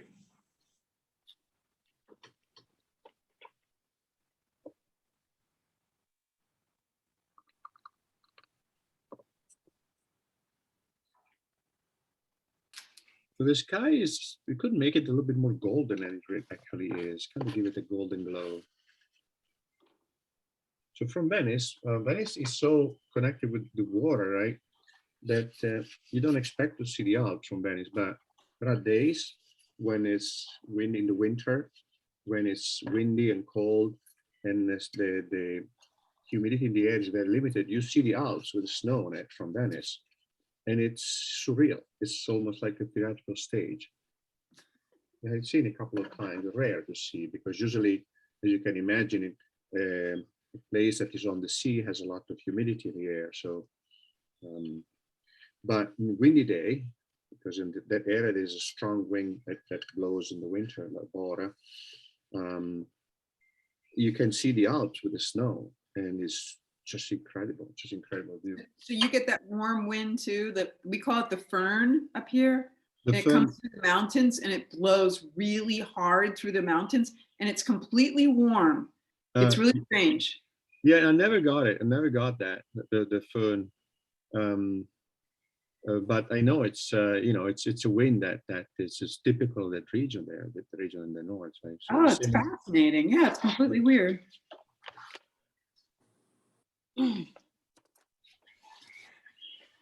you guys let me know, right? You need the time, take your time. You don't have to rush it. It Right? could take all morning doing this. You got to be careful. I'm sorry. I said we could be here all morning drawing these things in. Or so you want me to take charge and, Yeah, and no, tell no, you no. stop? No, we need to just erasing. No, I don't want to be yelled at, right? I'm good. I haven't heard slow down yet. Yeah, that's what I'm Here saying. yell at you. So 1 minute and then we start, or you need Yes, 2 minutes? good. That's fine, thank you. Okay. So you said yeah to 1 minute or said to start? A minute, yeah, just a minute. Mhm, thank you.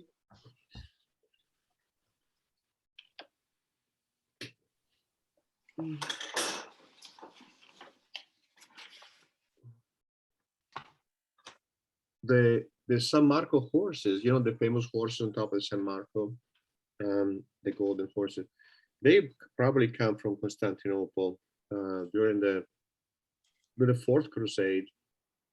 Didn't end well, the Fourth Crusade. They ended up in Constantinople, and even though Constantinople was a Christian place, but not Catholic, right? They said, "Hey, the Crusader, let's loot Constantinople." So they looted Constantinople and took the horses from Constantinople up to Venice. They are a result of the Fourth Crusade. But they kind of had this hate, love, not much love, but hate, you know, a little bit of love relationship because they were, you know, Catholic and Orthodox Christian. So they were not really, they tried to reunite the church for forever, but they never did. They never did. Eventually, when the Ottoman were able to capture Constantinople, a lot of the material was stored in Constantinople, the library, etc. Especially classic texts, then became available to the West, because a lot of these popes, these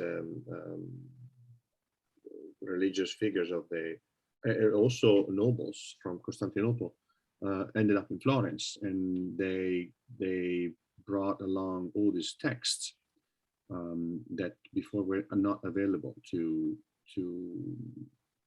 the West, right? I mean, the West had Florence, especially, they were translating textbooks from manuscripts from the classical time, but they didn't have that many. They had quite a few, but not that many. A lot of it was in Constantinople. Eventually, it was brought to Florence, and then around mid-1400, when Constantinople fell, and that really gave another push to the Renaissance. The classical texts were now available and translated.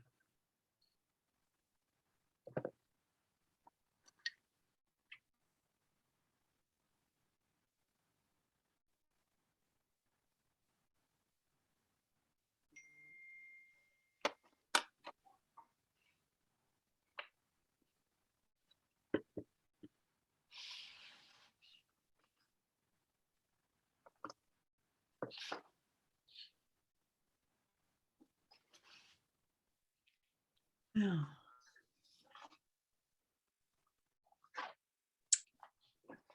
Okay, I'm ready.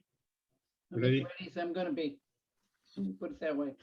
Yeah, there's so much here to do. Like, There's a lot to do, right? So we're gonna try to keep it painterly, right? We don't want to get too. I mean, I got hot press, so it's not gonna be as painterly as. But if you have cold press, it could be probably a little bit more quick and painterly, right? So well, let's see what we can do, right? So let's block in the sky. It kind of looks like just a warm up, right? A golden glow sky. So I'm gonna use a little bit of yellow. It's Naples yellow here. If you don't have Naples yellow, tough. No, if you don't have Naples yellow, what we can do, you can use like a lemon yellow with a little bit of pink, like a little bit of alizarin crimson or permanent rose, just to give it a golden glow. I just want to give it a golden kind of glow to the sky, right?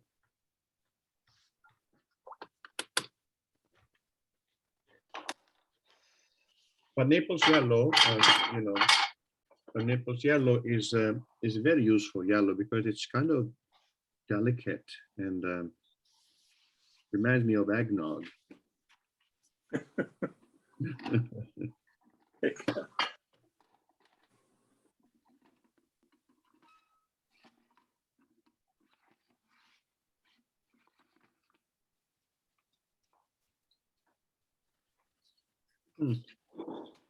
Not the best watercolor paper, but that's fine. That's what we have, right? So that's what I have anyway.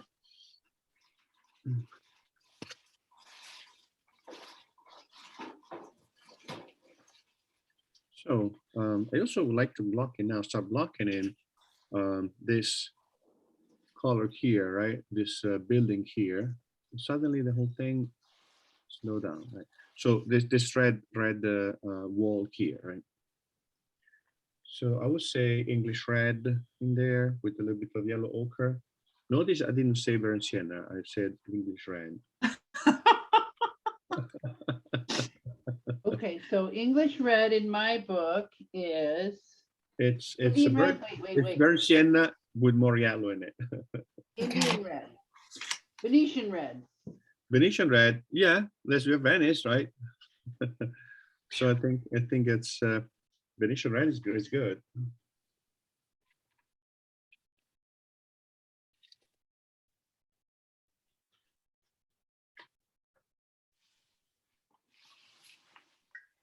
Yeah, we can also, if it in this case here, if the wash is not super flat, it's good actually, because you see kind of we can capture that the stucco, the unevenness of the stucco, right? The weathering of the stucco.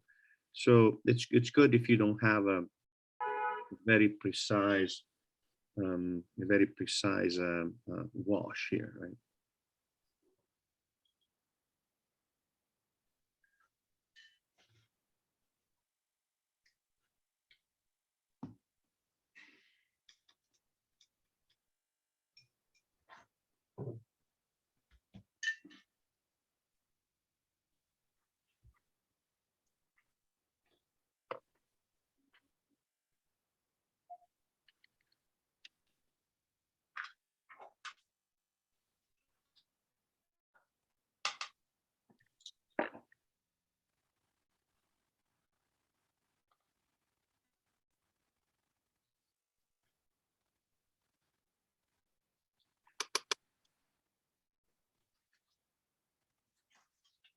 And probably we can also use the same red, but a little bit more on the pink side, so that with a little bit more of a laser and crimson for this wall here.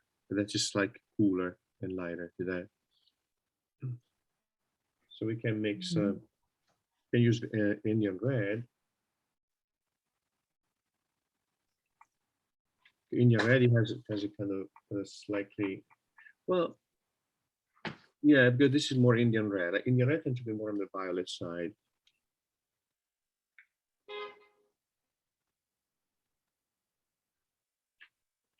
You got painting on the street?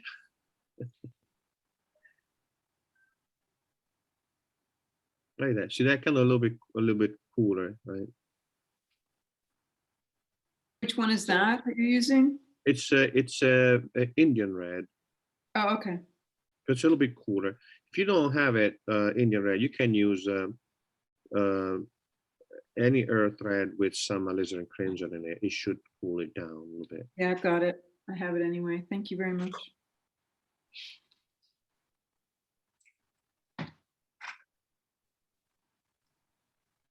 Like Indian red is the color I should own. If not, you know, again, cool it down with the alizarin crimson or permanent rose.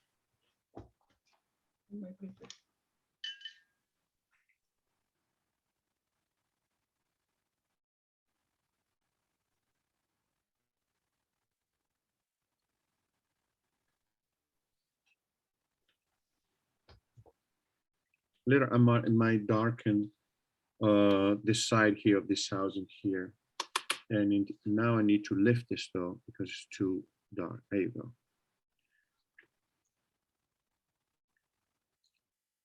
Again, in this case, having an irregular wash, it's a good thing. Yeah, it replicates the texture of the buildings. Yeah. Yeah, right. It makes it kind of weathered effect, and So the you sort of, that's a salmon-y color we want to get, huh? Yeah, yeah.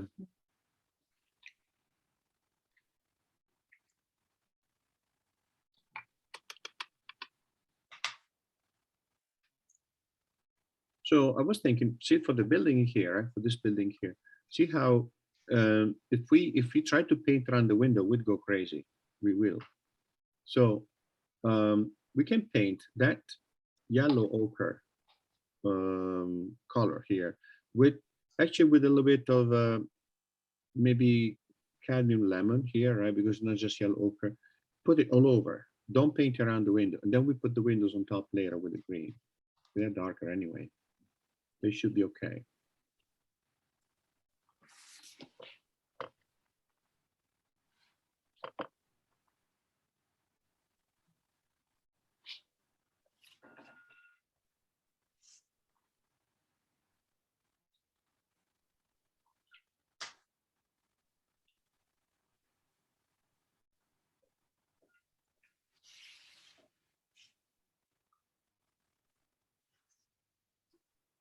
So I don't even know if they teach perspective as thoroughly as they did anymore, because my brother's an architect. He studied it. We studied in school for years but now with the computer, with the AutoCAD, you just have the computer do it for you.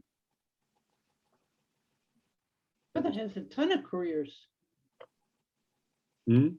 Your brother seems to have a lot of careers. A lot of- Careers. No, that's the other brother. That's the other brother. Oh, okay.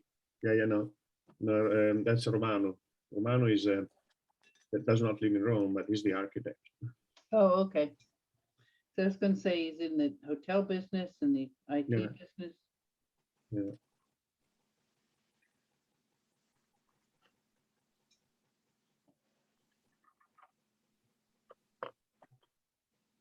He worked on a castle for, maybe I told you, restoration of a Renaissance castle for like 15 years. And Whoa. yeah, he did a great job. Beautiful place, beautiful. And in fact, that's a place where you could stay, but that's in Bologna. It's not in, they rent rooms. And it's one of the castle, one of the many,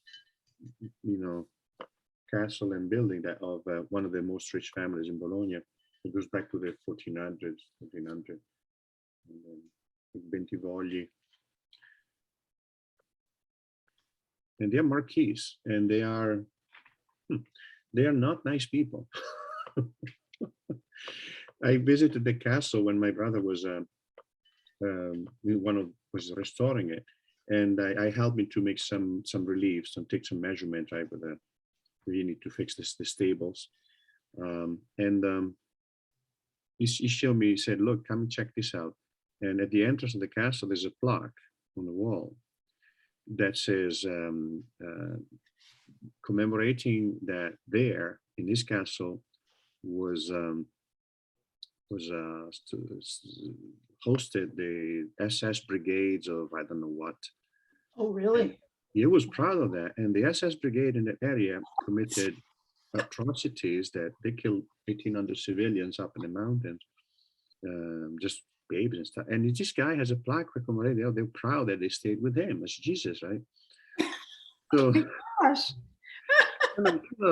so I said, geez, but that's the kind of people, right? That's the kind of people. But he's got this gigantic castle, right? And he's married, but he's not with a wife anymore. But the wife has a wing of the castle, and he has got the other wing of the castle, and they never see each other because this place is so big. And well, this is gossip, right? This is gossip, right? So I love it. yeah, and the lover is the secretary, of course, the classic, and so secretary is now in charge of renting the room for the castle. I called her, I spoke to her, and I was screaming I wanted to scream in horror because she is one of the deniers of the COVID. The Holocaust. The COVID, and it's because I know it's all true, not true, and because of this strange theories. And I say, okay, thank you. But the place is beautiful. So So if I ever organize a, stay there, I'm not going to talk about COVID or politics or Nazis or anything, because I know I'm going to get, Just talk about artwork. Okay, now, wait, I'm that, getting behind. We have yellow ochre. So in here, I got a little bit of Venetian red with more yellow ochre. See that? Kind of a pinkish salmon color there, right? And you painted over your windows in that other building. That one, yes, because I figured, but these were, they're getting closer to me. So I just want to maintain a little bit more of this thing chroma, also because they are bigger, right? So it's easy to paint around them. So I'm gonna skip for now this part in here, because before painting around, see how there's kind of whitish kind of area around the door and around the window. So I want to first block in the windows and the door, and then paint a little bit of pink and white around the windows and the door. Right? In fact, what we could do the opposite. First paint the windows and the door, and then paint around with the pink. So now when we get to here, this area here, we see that there is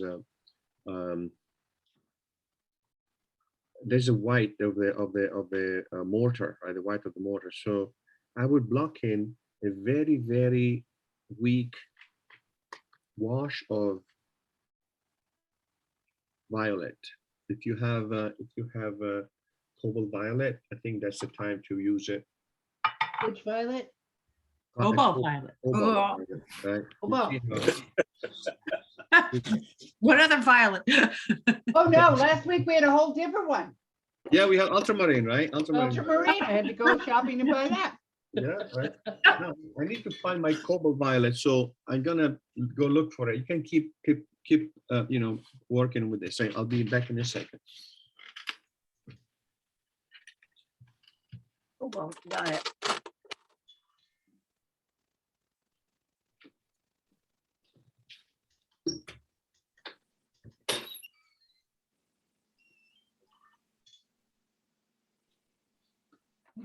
Where are we painting the very weak cobalt violet? I think he wants us to paint it in the house on the far right that we're about to work on, right? Because we haven't started that one yet, and I think that's the one he means. Yeah, he says it's something to do with the mortar, so he wants us to do the mortar first, I guess. Yeah. Really? I'm a red house behind. So. That's not how they build a house. No, sorry.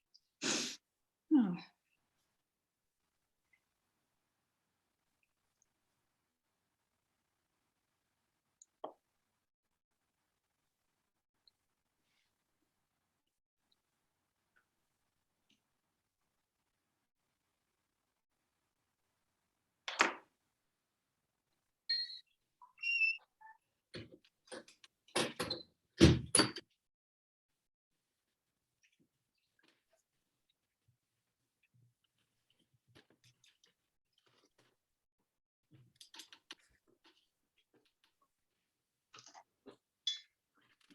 Oh, all right.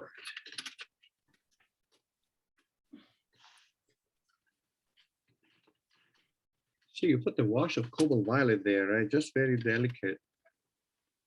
Which one? Now the house next to the pink house? This, see that here? Actually, yeah, here, see that? Kind So of just violet, where the brick okay. area is, okay. kind of violet glow, right? But very Yeah. light, right? Very light, so that. Oh, that's too chromatic though. Let me cool it down. We're gonna put a little bit of blue in it just to cool it down a little bit. There you go.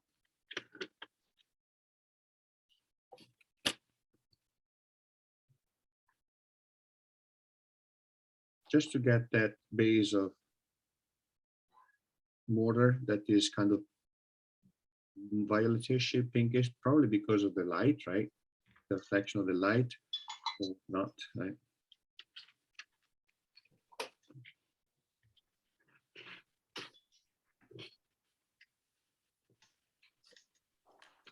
You can also block in the base here of this this building, these houses in here, some reddish base here, color here.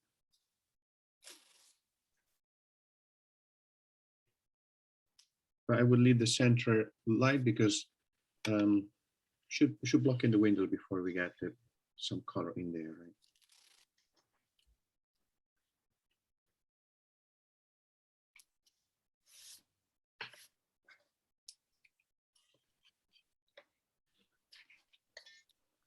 So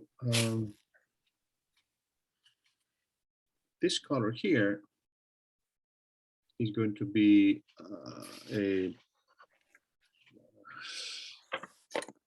orange ochre, right? If it's possible. So get yellow ochre, some orange for that.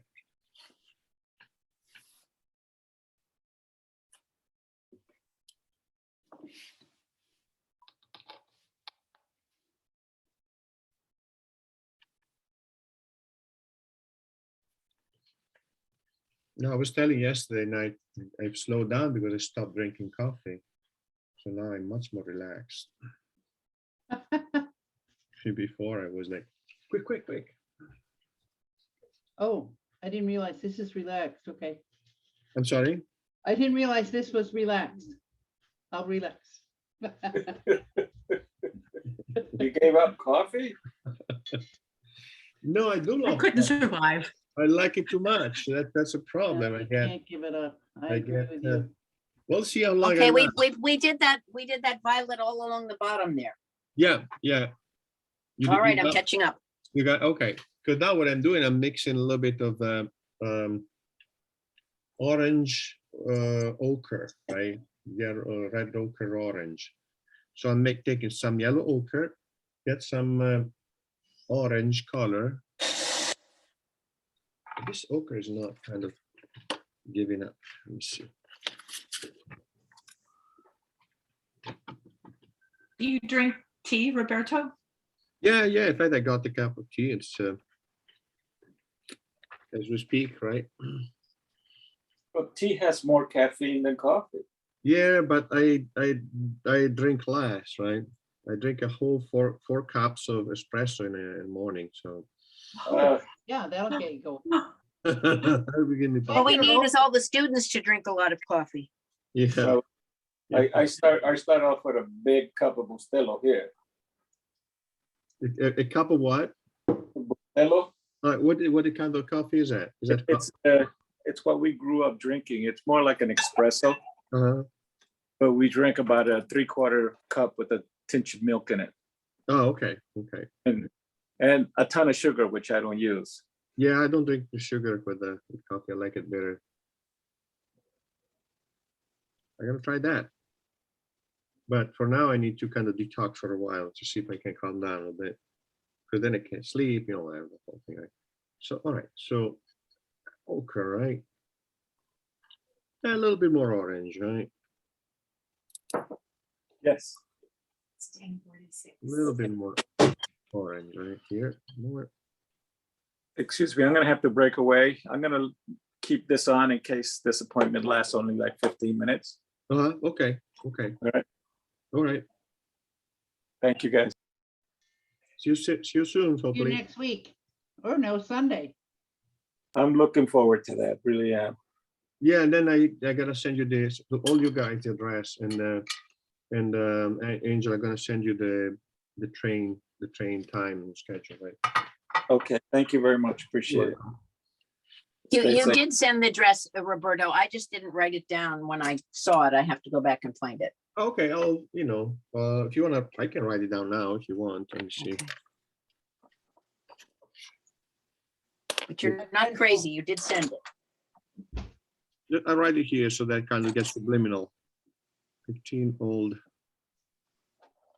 Linton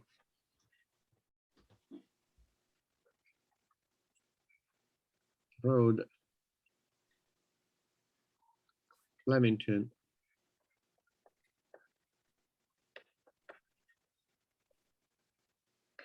NJ. And my phone number, just in case you get lost, 973 337 9058. But again, I'm going to send it to you again, right? I got it. I got it this time in my book. Okay, good, good. So now I got this kind of orangey ochre right here. It looks like it's more orange in here because probably where it is more protected by the light, from the light by the balcony, and also the weather, the water, etc. So it looks more orangey up under here, right? But then on the side, it can look like washed, weaker. So it's darker under the balcony. That's Yeah. the red, the more rusty red sort of color. Yeah, because you probably again it's protected by from the sun and the weather and the rain Yeah, got by it. the balcony, and here instead is not, so it gets washed and Alrighty. kind of get very weak here, right?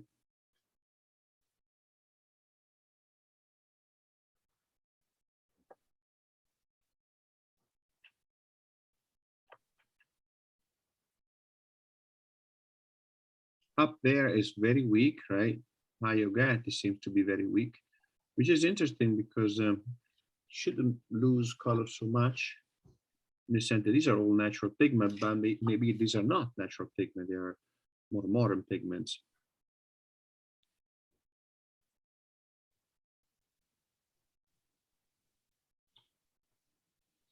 So this is the same color, but much lighter. Yeah, I add also a little bit extra yellow ochre to that to make it less red, right?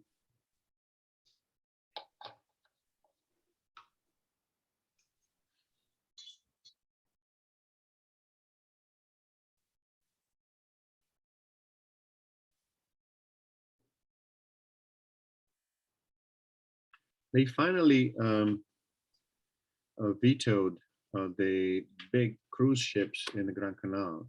People are Oh, thank goodness. people are being outraged by that. It was a deal of one of the mayors of the Lega Nord, the separatists, right? They want to make money at any cost because of all money, and they let these big cruise ships in the Grand Canal. And it was, beside being ugly, but the vibration of the engine of the ship were kind of really damaging the foundation, because yeah, this big ship with engine going constantly to feed the generator, to feed the electricity, right, of the ship, and that's not good. It's not good. Not to mention their trash. The trash, right? The trash. Yeah. I don't think they can throw it in the lagoon. They can. They cannot. Well, theoretically. Theoretically, right? But usually they usually keep the trash and throw it out in open ocean. Right? So Where are you going, Roberto? I'm gonna darken. Yeah, I'm gonna darken this part in here. See, up with the same Venetian red that I used before. Venetian red up here to darken it up a little bit. And see how it really cuts sharply the contrast of the side of the house here against the sky. It really cut sharply and darker. So I need to go over it with another wash, right? And again, I like to keep it irregular because again, it goes to replicate the stucco effect, right? So is that building like a convent or a church, the one you're working on exactly right now because of the stained glass? No, it could be just a house like that that has Oh, stained glass. interesting. So they use stained glass in the houses and stuff. You see this Whoa. window here, right? Yeah. Look, I thought it might be a convent or something. But but you know, people can also have it just because they look nice, they look good, right? Yeah. So Oh, okay.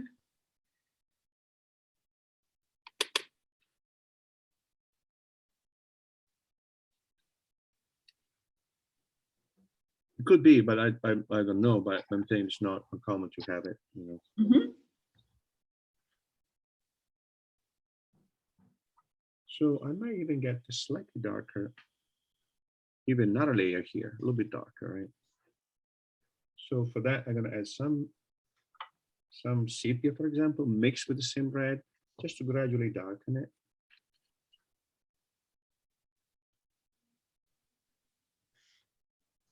And painting now wet on wet.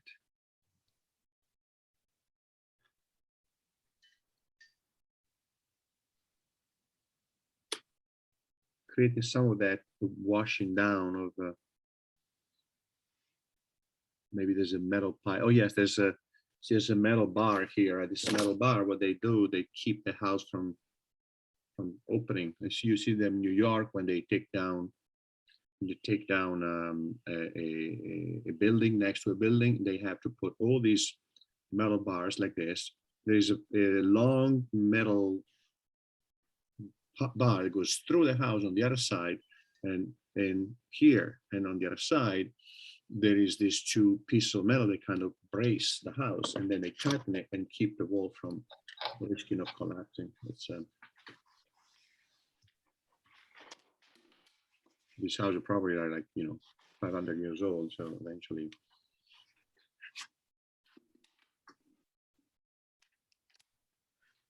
You know, when you see those stars in the houses, even here in New Jersey and New York, you see people that put those stars against the wall. Many times those stars are just that. It's just something that keeps the house from opening. Oh yeah, there's a name for those.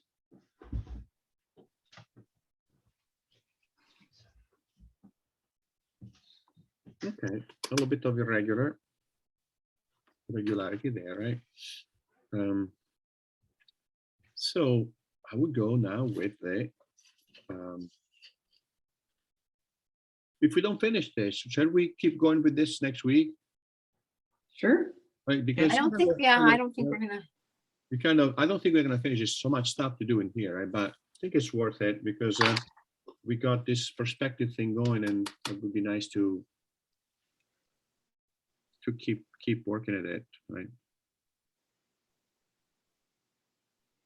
So now, what I'm trying to do, and I'm trying to block in all the main areas of color before we get into the details, to get rid of the white, right? Get rid of the white. So I would tackle now this one, the canal, and the tree, just to block in the main color of it. So a bluish gray, right? A bluish gray for this side here of the house.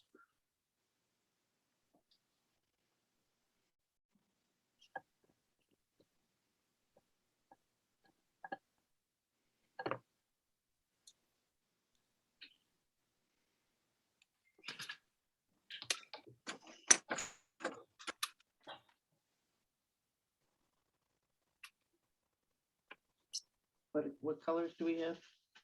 So that is an ultramarine blue with some nondescript colors that were in the palette. I think you can use some black.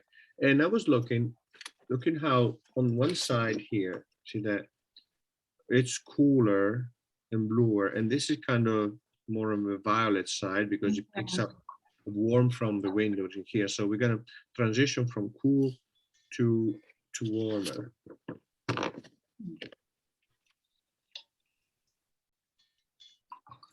So I would say ultramarine and black, right? As you get to this color here, right? This area here. Would be good. Down.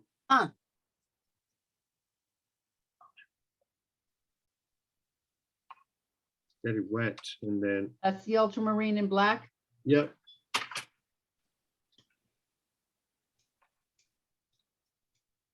And the black is to cool it down? It should lower the chrome a little bit, Okay. make it grayer, make it less chromatic, right?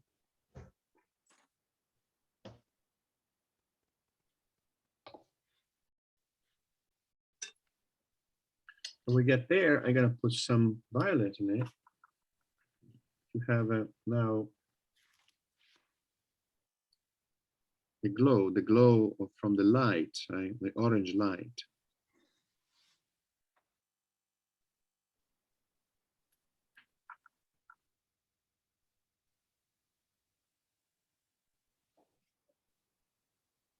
Still working on the blue, dear.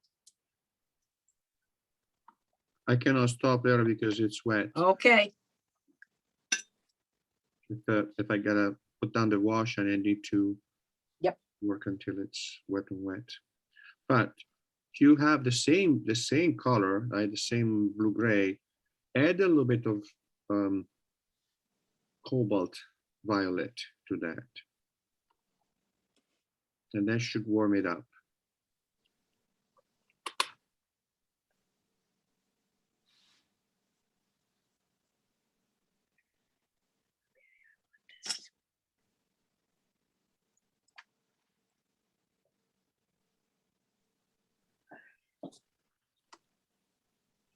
And we need to wait for this to be dry and then put that orange glow in there.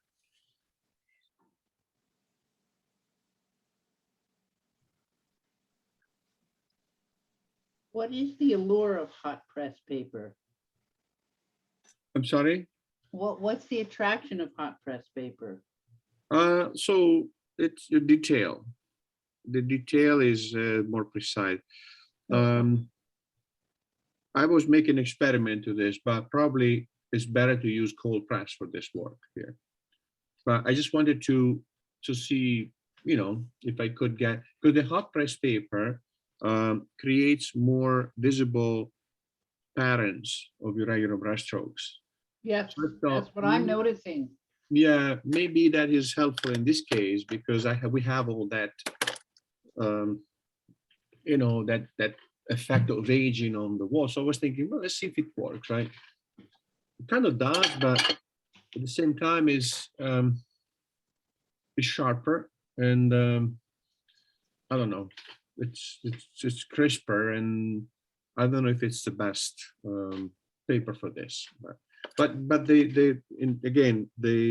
it's much more difficult to create an even wash on hot press paper. Therefore, it tends to create these kind of patches of color if you don't you're not careful in laying down the color, which we are not on purpose because we want that to be visible. I want those patterns to be visible. So I'm seeing this difference.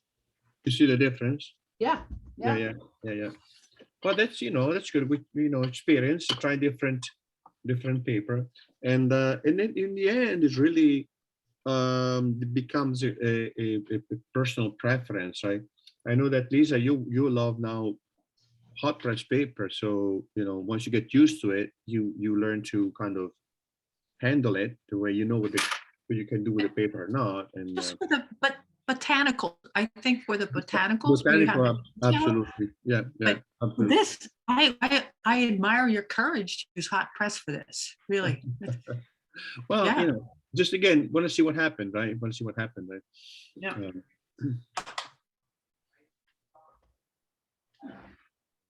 You're using cold press? Yes, Okay. 300 pounds. Okay. Oh, that's nice. That's a nice texture too. The most forgiving I could find. Yeah, it is very forgiving. Yeah. Well, you had said at the beginning of the course to get some hot press paper. Yeah.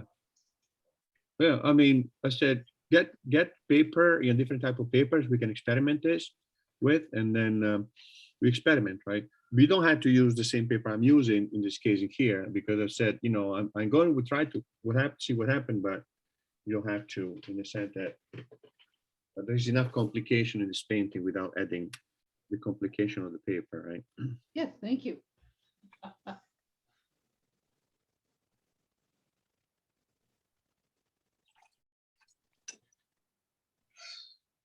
So what are you doing now? Oh, I see. You're doing the wall. Okay.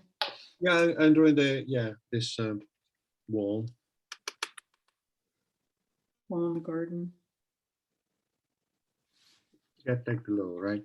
That glow is kind of start with a pale yellow, lemon yellow, very pale, and then gradually gets warmer. So I'm gonna block in, because get orange on the top. I'm gonna block in here. It's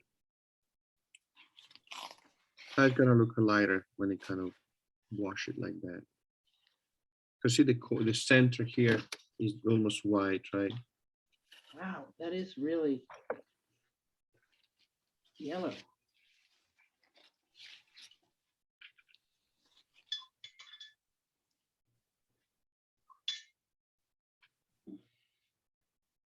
We don't have to copy all the things that are inside, right? But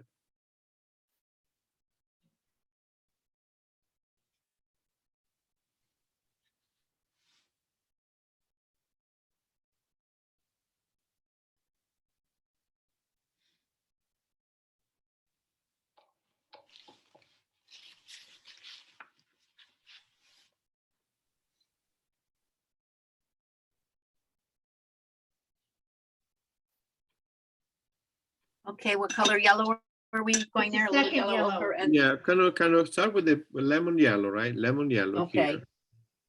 And keep just to put the base on it. And then when the color is still wet, damp, you put orange or orange color up here on the top.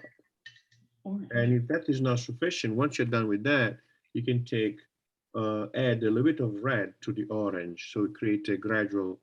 We're not target changing from pale yellow to darker orange here. See that?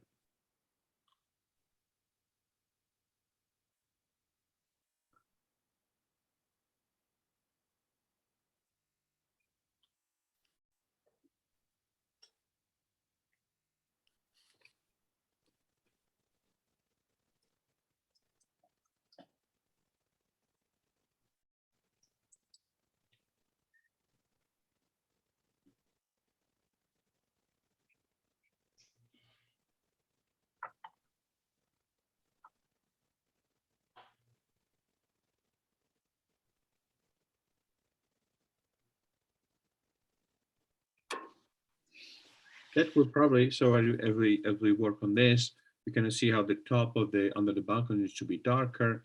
There's also the interesting orange glow here. So what we could do, we could block in orange glow in the lower part of the balcony, because we already have the color, and just go across like that. Just go paint the whole thing, because then we're gonna paint darker colors on top of that, and we don't want to paint around the different volumes of the balcony, right, around the balcony.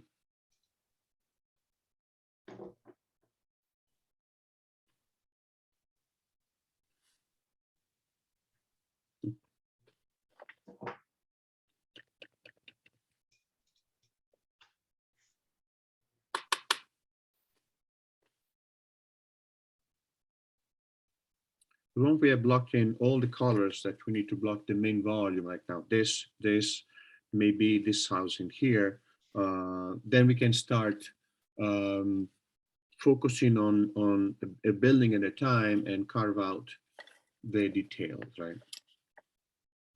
We need a base of color to get rid of the white, which is too much, too intense. So I'm gonna wait a minute, and then we're gonna tackle water and tree, right? So water has got an emerald green.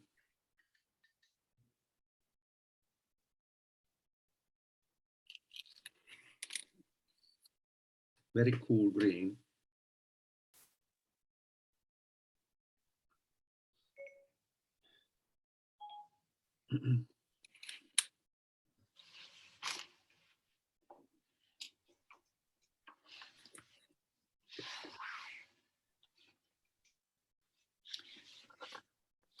So like a phthalo green, or is that too much? Yeah, it's too much. I would say emerald viridian. Oh, viridian? Oh, okay. Yeah, emerald or viridian green. See if you have them. Yeah, of course, yeah. And then probably we need to put some blue in it. Okay, okay, thank you. I'm gonna change the water.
Okay, let's see. You need a minute, or you want to start with the water?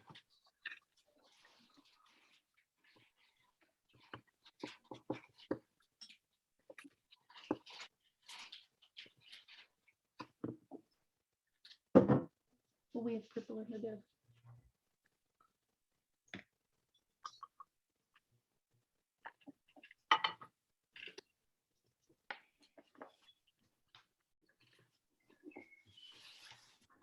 How about emerald green and Shivanagan blue? Oh, that's a good idea. Try that. Try that. I'm just mixing colors. It looks like it's. Yeah, it's just start to see if it works. What do I have? I have emerald, vert emerald. Is that emerald? Yeah, That's emerald right. green. Yeah. Okay, all right. Got the wrong blue here.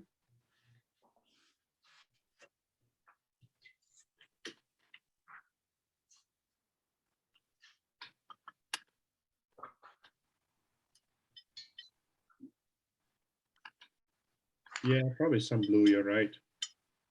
Lisa, some blue in it will help. Like cobalt blue? Do you think that would be okay?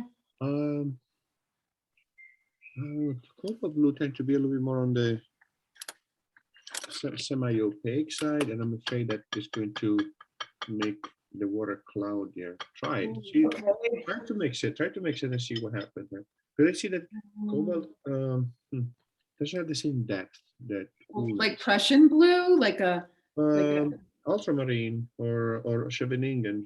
oh, okay, ultramarine. Okay, got it. Okay, I got that. Mhm. Thank you.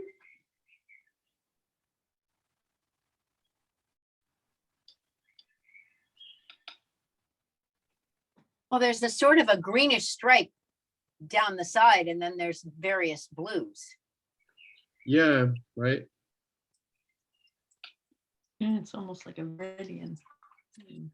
We're just going to put on the first light wash right now, right? Yeah, we're gonna put the light wash down and see what Light happens. wash. Okay, good. All right. Cool. Oh yeah. Oh yeah, that's a really nice one. It's almost like a peacock green is what I end up with. Yeah, though. yeah, they Maybe call it's too blue. Yeah, peacock blue, right? Like we can put some peacock blue in there if you have it. So Well, it's become peacock blue is what I'm saying, the mixture I just made. So I'm going to add a little more green to it because you're right, it is a greener color. it's got a Ooh, green, green right? water. So it's green water. So That's nice to know how to make the peacock blue because I love that color. yeah, the peacock blue is a beautiful. proprietary. It's a brand name, right? Yeah, but it's nice to know how to make it Try yourself. to make it right. Yeah, yeah, yeah.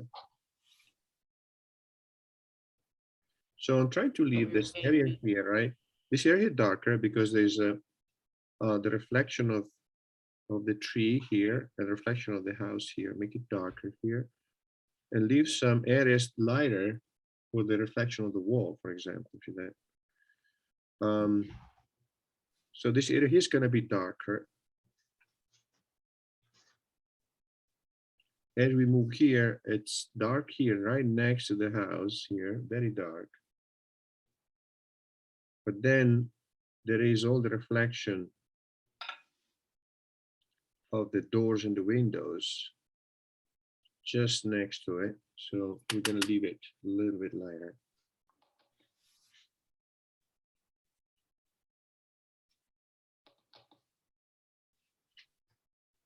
But I can use the French Ultra to make it darker. Yes, yes, yeah. I love the look that you've got going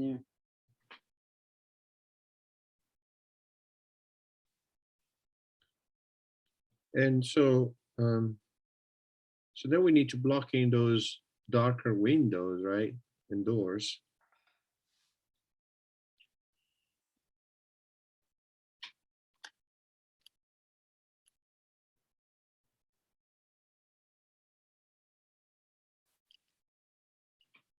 Probably that needs to be darker. Now it's kind of getting diluted. So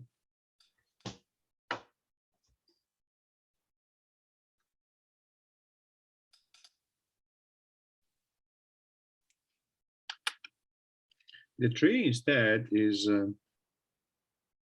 Oh, it's a warmer yellow. Sorry, warmer green. It's got some yellow in it, at least on top. So I'm gonna mix to the same color that I use for the water because it looks like it's a good base color. I mix them sap green.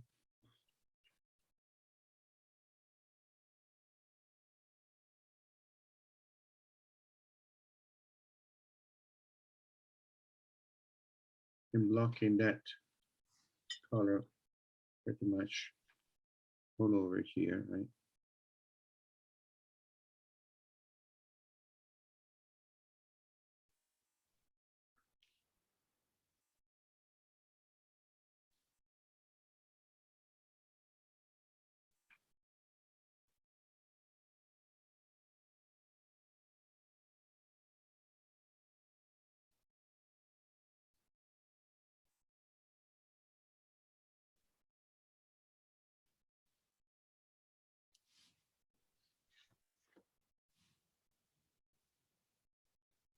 So that's sap green and something And the same blue that I use for the canal, for the water. peacock, Yeah, the faux peacock. Okay, thank you.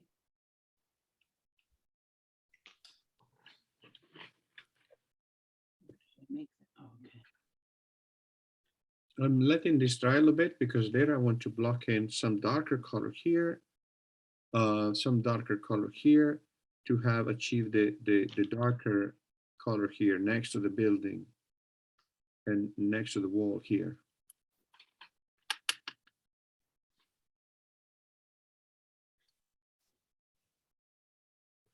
That viridian color, right?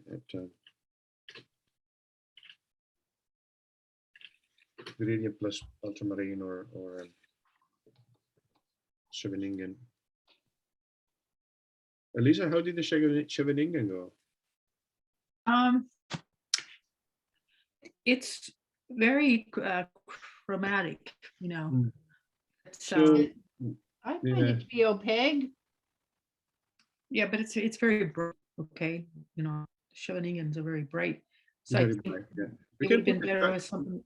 a little bit of that's why I was thinking maybe ultramarine, but you can also put a little touch of black or even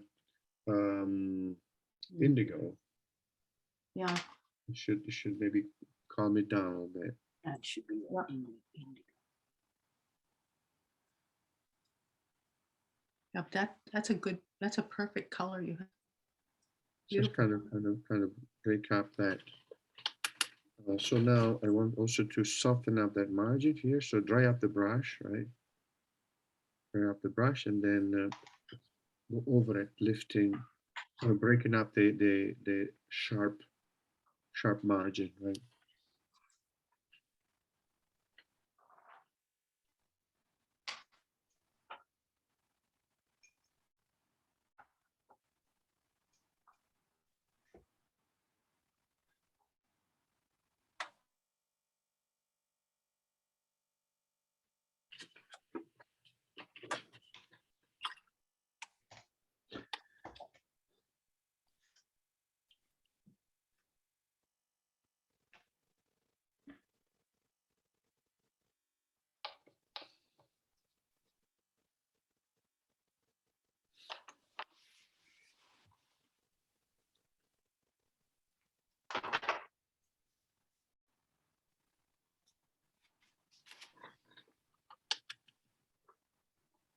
My watercolor paper is a little bit on the cheap side. I didn't realize that. It's making these strange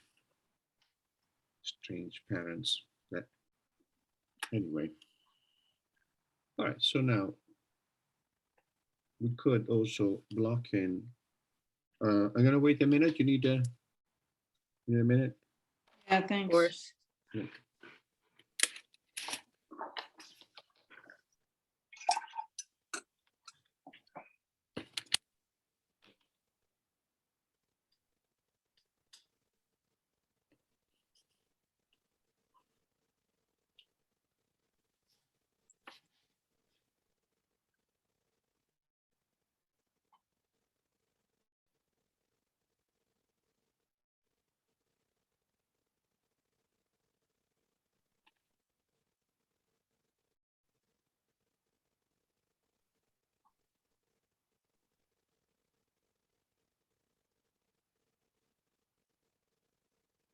Lisa, are you coming too on Sunday? I can't remember. No, it's kind of a hike to get up there. Okay, It's yeah, about- figure, yeah, it's distant, right? Yeah, yeah. Yeah, so, and I'm gonna miss it. I hear you people, no, I hear you talking about it, and I'm like, oh no, I'm gonna miss the social and painting event of the season. Yeah, no, I'm here. And then when hopefully we'll not snow, right? Hopefully we'll Yeah, not yeah. snow, right? What time does it start? Do you know? 10, but you can come here sooner if you want. I mean, Oh, You oh. say you're in Newtown Square? Yeah, it's about Well, 2 I'm hours. in away. Linwood. If you'd like to get to me, you can come with us, but it's Thank you, Laura. That's very kind of you. If I is decide to go, a hike. yeah, if it's last minute, if I still decide to go, there's still room for one more, right? oh, yeah. And you have to, just bring bring paper and Everything. watercolors. Bring your color, your paper, right? I got the chair and the seat, and bring also some of your work if you want to discuss them, right? So it's occasion when I look at them in person and we can talk about it directly, right? Yeah. Thank you. Thank you very much.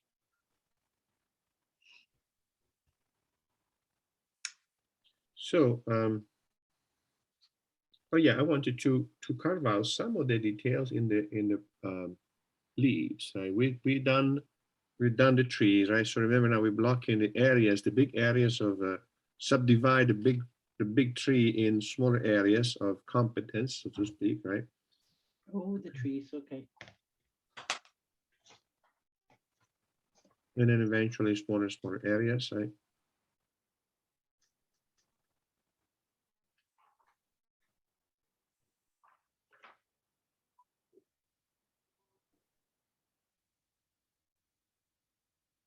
I'm getting to really like trees.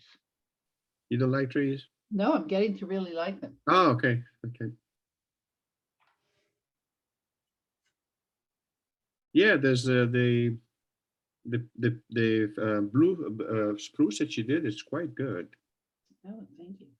Could frame it and you could paint Christmas ornaments on it, and it could become a nice little festive painting to hang on them. I would just leave it like that. It's really nice as is.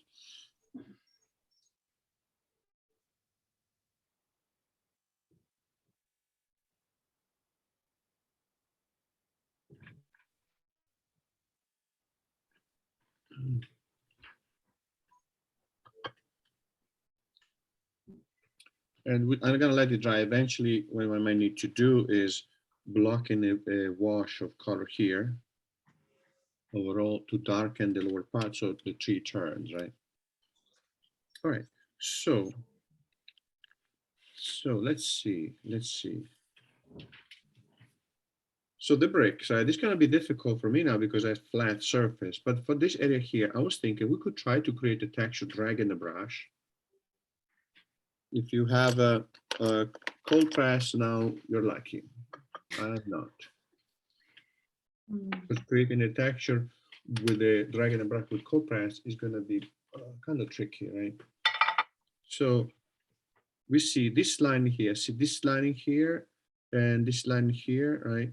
Where above that, I have this broken up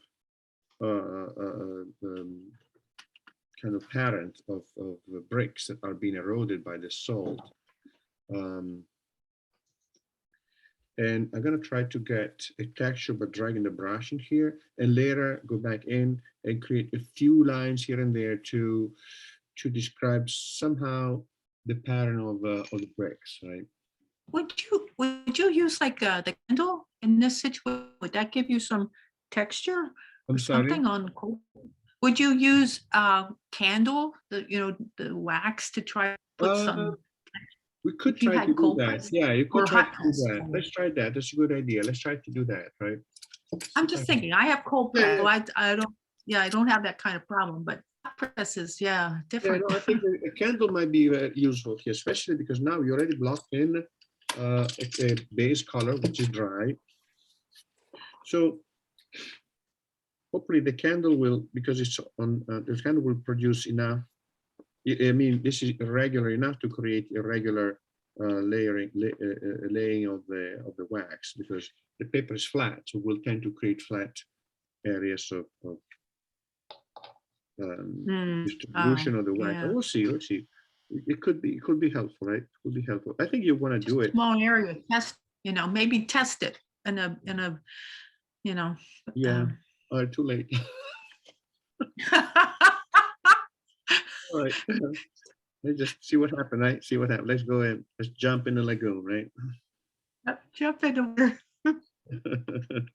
I found this great thing, and I'll go get another one, is beeswax candle kit. They're little tiny strips of colored beeswax. You have is that for painting? No, it's somebody to make, a child to make beeswax candles. Ah, So I ah, thought, okay, "Aha, okay. that's exactly what I need." So let's see, right? So let's get this warm We'll see. I'll orange. let you know in a half an hour. Okay, go, and there is some texture here, not much. And right? which color do we want there? It's I'm using a burnt sienna. Oh, burnt sienna. Finally. Finally, right? Sienna has been lonely all I morning. haven't mentioned it the whole day. Been lonely. or Sienna was lonely. It was like, Sienna, what? "Hey, You don't what love me about- anymore. What about me? A little cake of paint sad in the corner.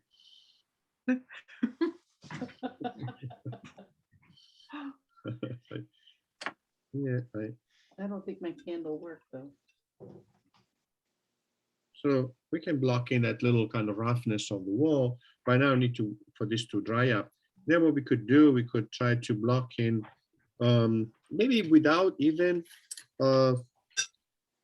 marking the line, right? Just follow more or less our intuition in blocking in this break, because we have basically, actually, what we could do, we could do this. We could do some lines here and there, right? Very weak, right? Oh, Kind yeah. of follow the direction of those, right? More or less. Not the best line I ever did, but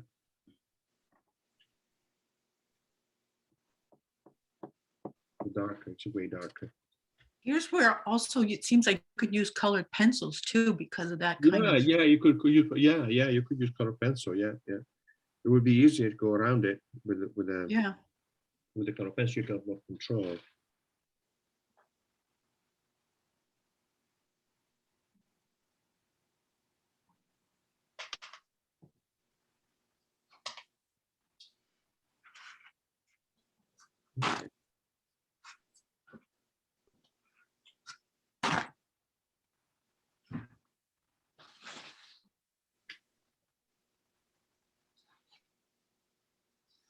So I'm breaking up. I started with this because it's still a little bit wet and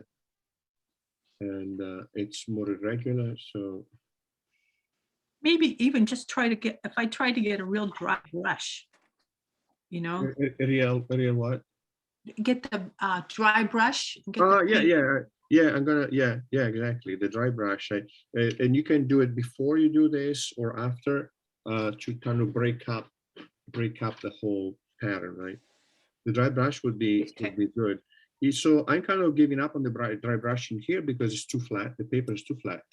So I'm trying to use, but you're probably gonna have much better luck with the dry brush, because to create first a rough texture, and then you can put these into.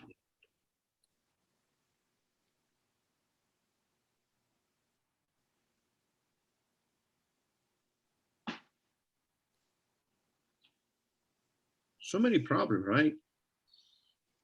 Trying to figure out stuff. It's like, how do it? But it's kind of the fun. If you only had problems like this all the time, that would be good, right?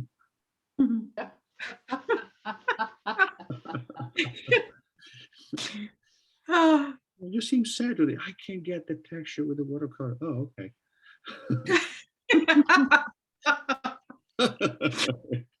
I relate to that completely.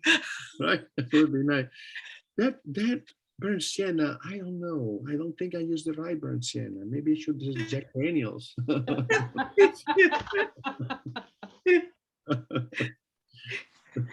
Nice life, that I tell you.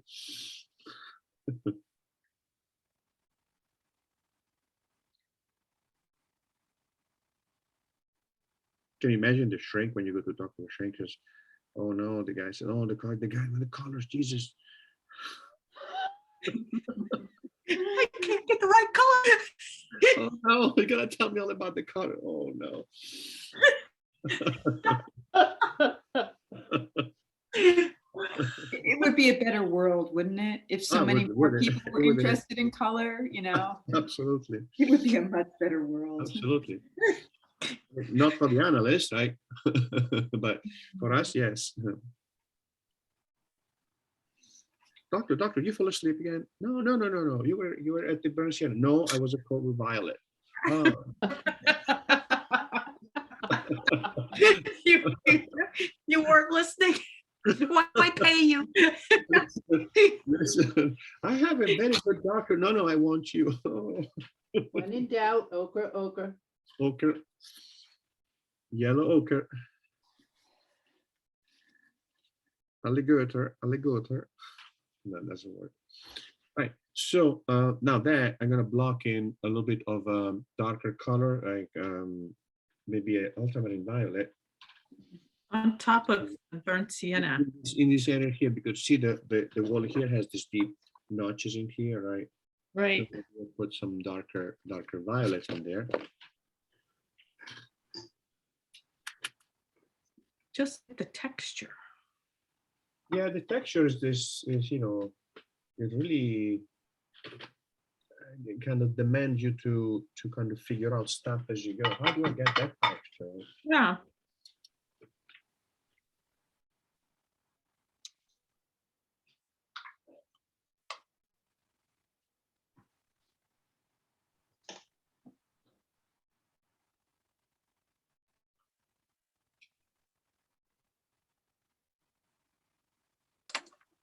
Then we can eventually go back to that a little bit later, but for now, just to block in the texture of these bricks a little bit.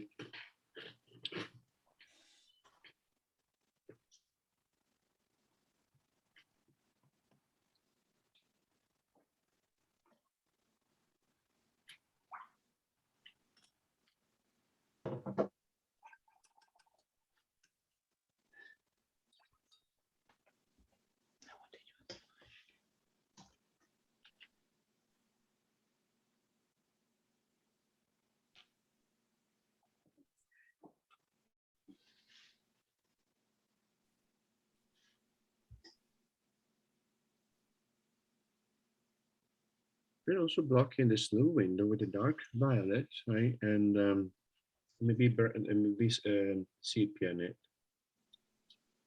Dark violet and sepia. And I'm gonna leave some white. I'm gonna be that. So the white space between the wall and the window to create the frame of the window. Oh, smart.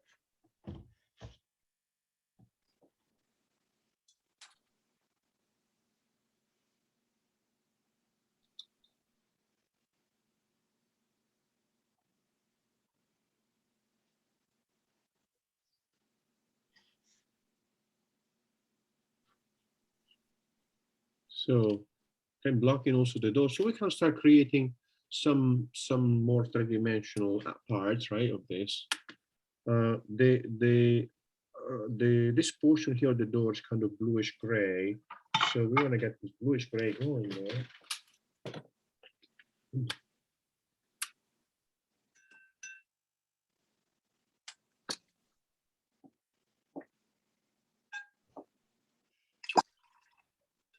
And then later on, go back in with the darker portion. So this need to be kind of, this little portion of the door need to be respected. We don't paint over it. Oh, that's nice with the blue-gray. I'm sorry. That's nice, the blue-gray door. Yeah, the blue-gray door kind of has this glow, right? This dark glow. So up here, maybe on the upper portion, we can put some violet together with the blue-gray here to create the sense of shadow, right? Get the blue-gray, dot in white. And then I'm gonna leave it alone now because this other portion here needs to be made darker, right? Darker with a darker color. So I'm gonna wait for that to be dry. I'm gonna start creating the sense of that in here going in, right? And probably all these colors in here, now that these are acquiring more body, more intensity, etc. Eventually all these will become in comparison weaker, so we need to kind of go over them again, but that's fine. I just wanted to get rid of the white as much as possible first, right? Because the white is so strong, it kind of throws out or your understanding of the color. So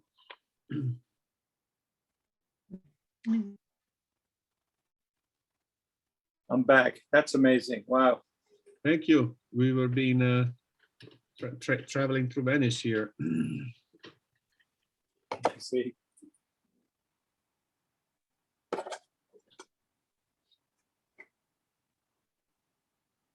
We are also having some fun talking about the troubles of life and how we wish this is the kind of trouble we had all the time, right? Kind of trying Yeah, to no figure out kidding. what color to put there, right?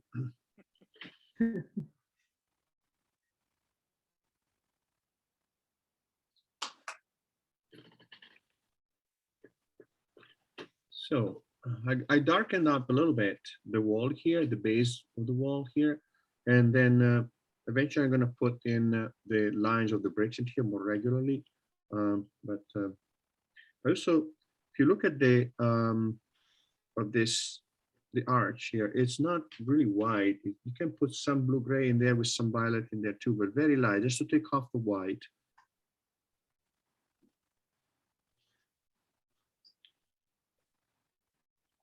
Same thing for this windowsill here.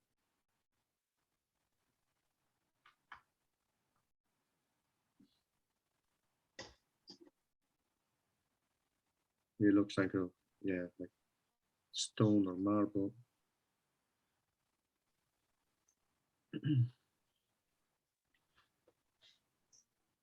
Okay, so we're gonna let that dry a little bit more, and then we're gonna block in the dark door, right? Actually here, I wanna put a little extra dark value here, just up on top here, because this is still kind of damp, and then now is the moment. So violet and maybe black, violet, blue, black. It's got the same color, the blue gray, but darker, right?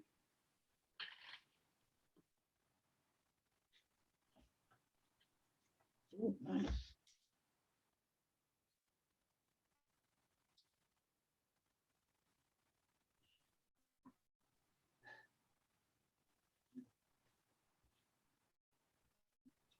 There you go, right?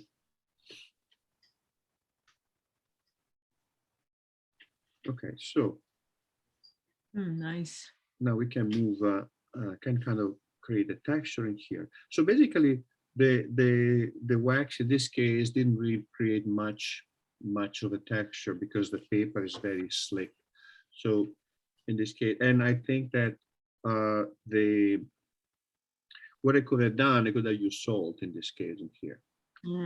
Putting some salt in here would have kind of created that granular. Remember when we did that? What was it? Yeah, salt. Yeah, the Yeah. salt create this nice, interesting pattern, right? What is it? I had a piece of. So you could probably use the salt to try to recreate that. Here, right? See that? That the salt. yeah. That would be, Yeah, yeah. perfect. That would be perfect for it. Right? A little bit of salt, and of course you wash it away because that's the wax, but the paper has a texture in it. But in this case, my paper does not have a texture, so the salt probably would help to break up that pattern and create this aged look, right? Yep.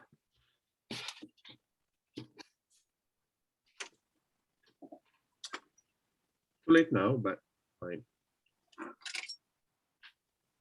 Blame that one on me. That was my suggestion. No, I mean, no, it's for you it's good. What I'm saying, Lisa, for you it's good. You're gonna use the wax, and you might even use the salt and the wax, right? So that's good. We also had a layer of paint down there, so Yeah. that does change it too, doesn't it? So I'm gonna try not to block in these little breaks, right? So I need a slightly darker color, earth color. So I would say Indian red, because Indian red has a violet cast. Venetian red has a warmer cast than Indian red. So I would say Indian red.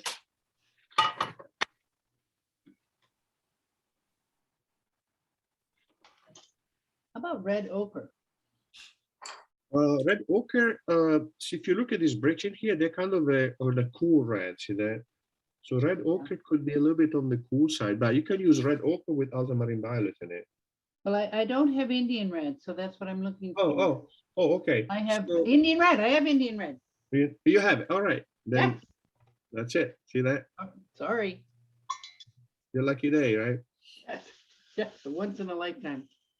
And then you can put, see if it's good, but you most likely we have to put some violet in it, ultramarine violet or something like that, because it's very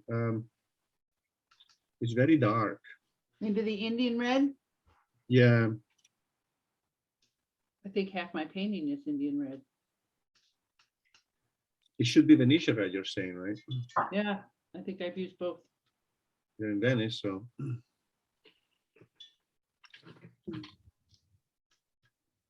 So I need to find a dilution right here that give me that dark brick, those dark bricks, right? So we're gonna start with the first row of bricks in here, right?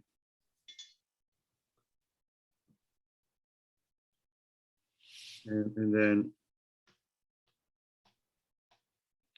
move down, kind of imagining that the rows of brick, they have to go this way, Oh, right? wow. Right? Yeah. Okay. So it's gonna be tricky, but it can be done. If you feel like you don't, you just too difficult, just with a pencil, mark this line. But this shouldn't be too difficult, right? So did you add like ultramarine blue to your brick? No, it's ultramarine violet. Oh, ultramarine violet. Okay, Yeah, sorry. yeah.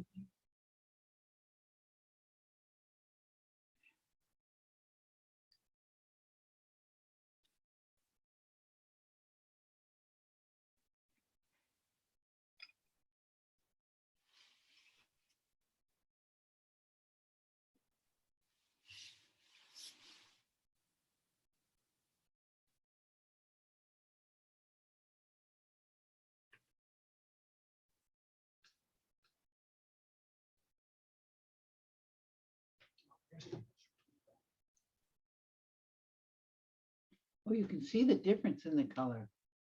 Yeah, it's different, right? See that? It's cooler. really It's makes a a different color. So sometimes what happened is they change the bricks because with century the salt water erodes them. So they have periodically to change them. And so maybe they are bricks from different areas with different soil. And that one is warmer here and one is cooler here.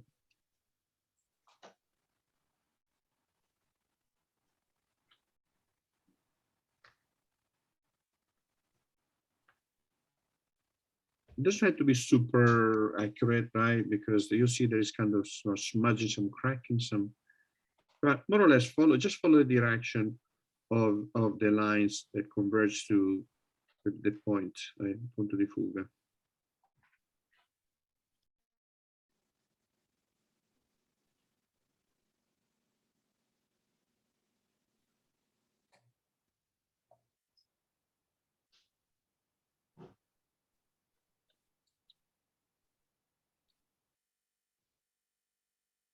Same in here, but this is kind of a little more mottled. It doesn't have to show this match detail right here. They can keep breaking it. Actually, now see the wax now is coming out handy because it breaks up a little bit. Even if the texture is not that visible, it breaks up the brush stroke in a very useful way. So that's.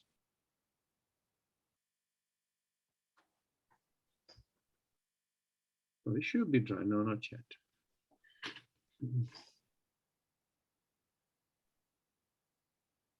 So it's going to be a study in the variety of texture here, this painting, right?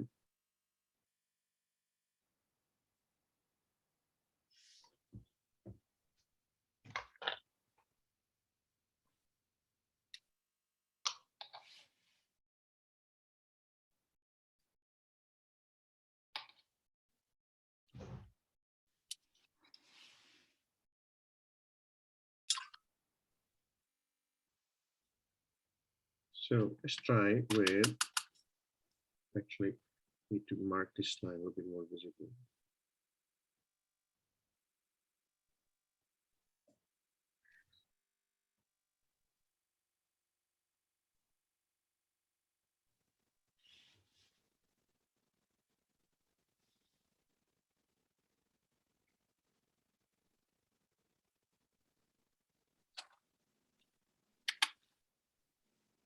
Probably this lower row, I can go with a wash like this, a soft wash, because I want to decrease the contrast in there and break up the regularity of the brick lines, right?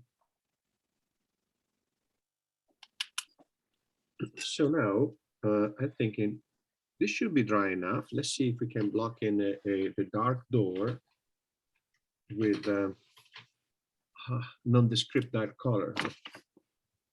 I would keep it on a blue violet, right? Blue gray violet. Seems to have been done a good service so far. So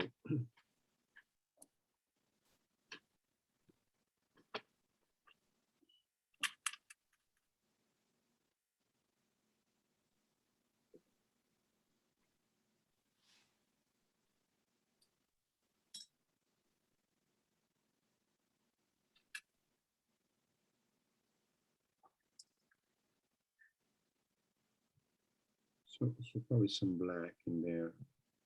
So blue, blue, black, and violet. I think it should get the nice deep color, and we need to really have it as strong consistency, a lot of pigment.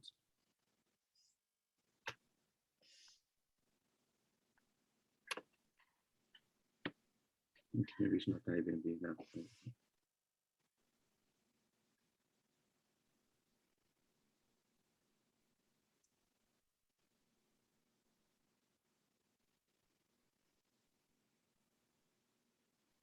Eventually, I need to soften up Gosh, this what color? line. I'm sorry, what color? I'm still dotting my bricks. What color was that? So it's like a blue, black, blue, black, and violet. Cobalt violet? I'm sorry. Cobalt violet? Ultramarine violet. No, ultramarine violet.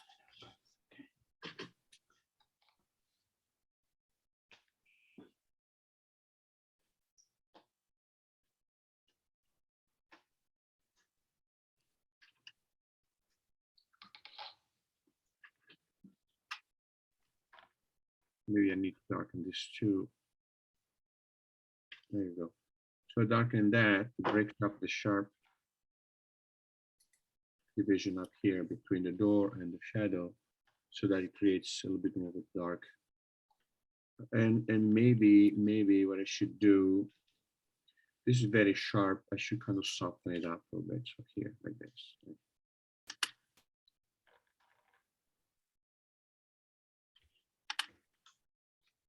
Boy, that is really dark. So we get a little bit of a shadow in there, right? Kind of making it less sharp, right? And we wait for that to dry up, and then we're gonna draw paint with two little thin lines that division breaks in here, or this ornament here. I see that here. Okay. We wait until that is dry.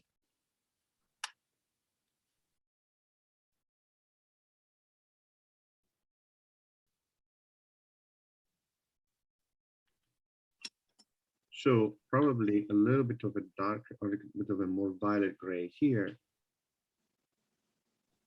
on this side of the stone right here.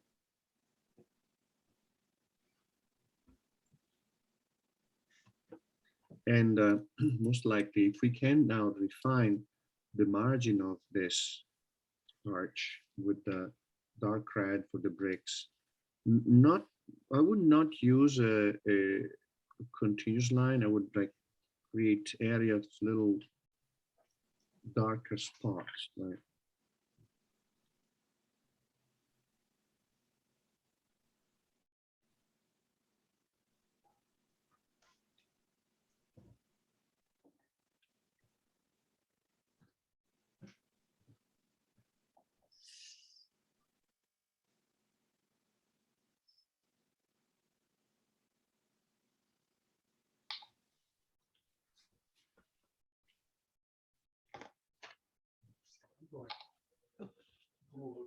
Okay, have fun. So we What are can. we doing right now? I'm going to see this area here around the arch. I'm going in with little dots, right? Little areas, sharper areas that kind of frame, define the arch a little bit more clearly. Good.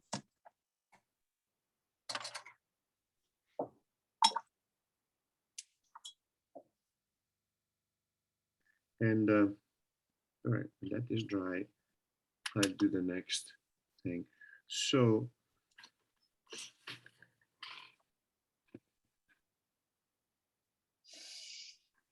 how's it coming?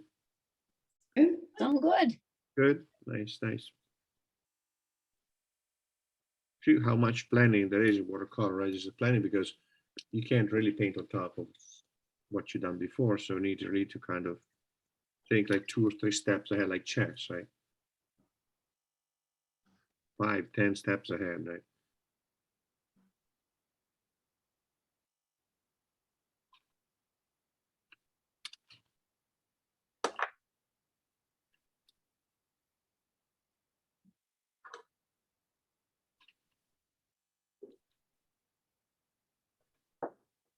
So I'll leave that alone for a while, and then I start blocking in the. Do you need some time, or I'm thinking of Tiny bit blocking of in? time would help if we can get Okay. it. Yeah, I don't know no where we problem. are with our schedule. Yeah, no problem, no problem. Kind of get that. I see I'm behind on something. Yeah, no, you wouldn't want to rush it, right?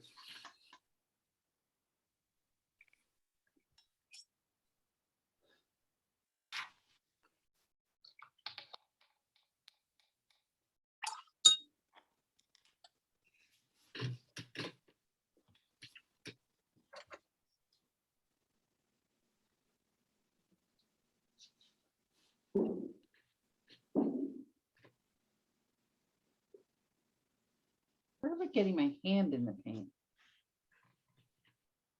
What, Carol? I said, ever getting my hand in the paint. That's watercolor washes off, right? I know, but then it gets on my painting.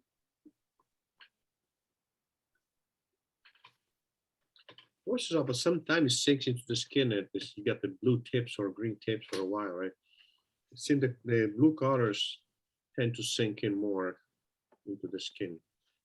For the canal, we use the Chevroningen and I use ultramarine and viridian with a touch of Oh. a little bit of black. ultramarine blue. Yeah.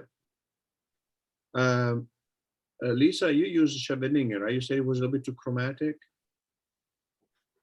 I Yes, find the that to be very Chevrolet was too chromatic, so Yeah, I wouldn't recommend it. Did you tone it down with black? You could have toned it down with black shot probably. Yeah, I'm just gonna let it a little bit, now go Okay. over. So you can with put the the wash wash. over it with that. Yeah, but you could put a wash and A wash real with, light. black or gray over it, and it should be okay. I'll experiment. But yeah, so the better way would be the ultramarine blue, viridian, and a little bit of black. Okay. Yeah, as you said, yeah. The recipe. The rest of it.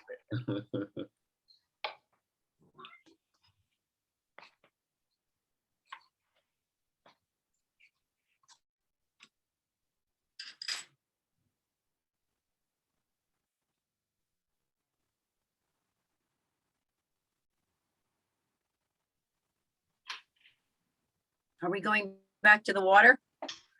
I wanted to go up this building here a little bit and start with this green.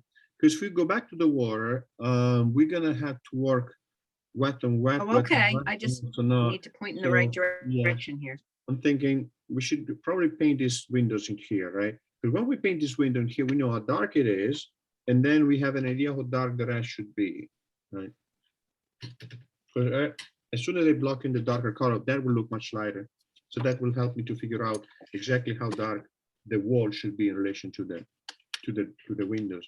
So this window here has a maybe helps if you block in these separate areas with the pencil. So that's the woodwork, right? It's not wood, it's stone, but this is the outside of the frame of the window. Here is now the window that looks like it's half open, right? And so once we understand the frame here like this, we see this is dark and this is, they got a glow, right? It's got a glow. So we could block in the two windows on the left first, which is a flat color. And then block in this window in here, which has it's a little bit more complicated, right? All right, so dark, I would say dark green. I would get, let me see. We'd probably use a dark blue, like indigo, Prussian blue, some really dark blue with some dark green. So hooker's green or even emerald green that we used before. And if we need to, some black, add some black to it.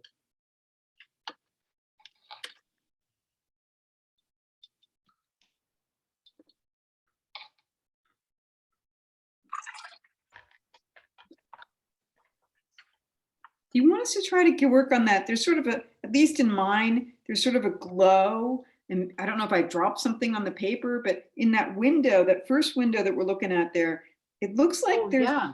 you can see a pretty glow. Should we try Yeah. and do that somehow? Yeah, so no, that's why I want to do these two first, right? Oh, those two first. Okay, Yeah, sorry. because they're in the and then that, because that has Okay, that cool. glow that I want to do a little bit more carefully. Yeah, okay. Thank So you. this is a combination of Hooker and indigo Indigo, and then you most likely need some black too. and because black. it's very Wow. dark. Yeah, because it's very dark, right? Let me see. Oh, that is also open. I see. And what does the Hooker green do in that combo? Oh, a green. I mean, you can use hooker green or emerald, right? It's just because you need a green, because there's a green cast in here. See that? There's a greenish cast here and Okay. here. So actually, so we gotta be careful because this is green and that is brown. See that? Mm-hmm, yeah. Yes. So we need to kind of separate that here.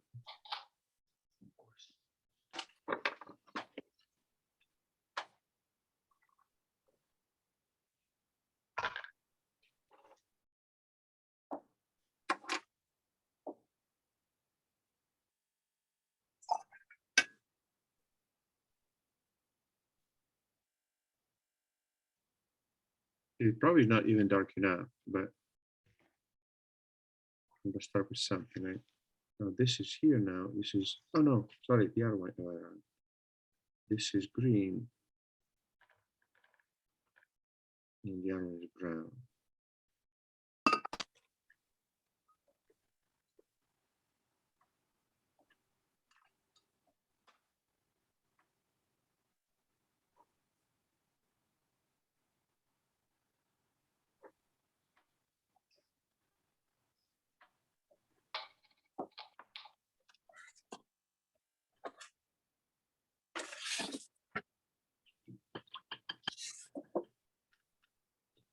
I'm gonna wait for this to dry up and put the brown in here. So now here though, I want to block it first that glow, and I would just put a wash of burnt sienna on it.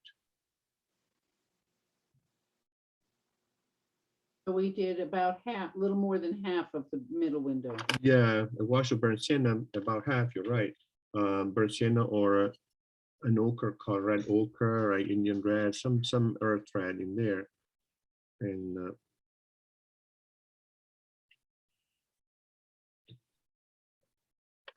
let it dry a little bit.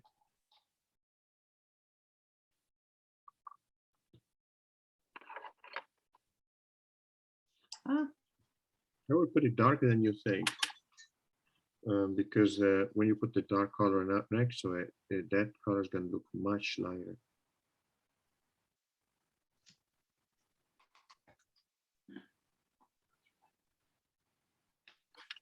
So now top, right? Top, you got this greenish color. I really don't understand these windows, but got this greenish color on top, right? So let's go take the green and come down with that. When the two meet, it should blend. Right?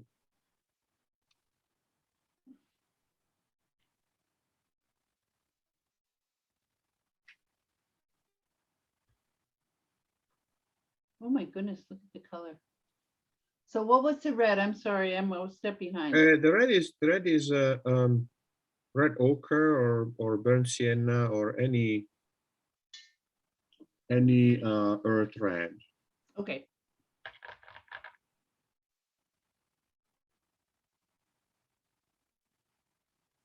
It's still a little bit wet, so it kind of softens up, should soften up the margin of that right here. They create a sense of glow, hopefully.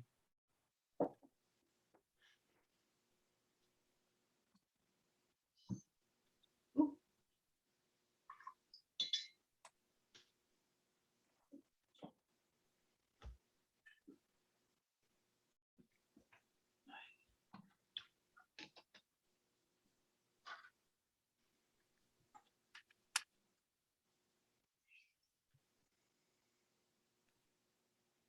The other side now here, instead of let you work on this, right?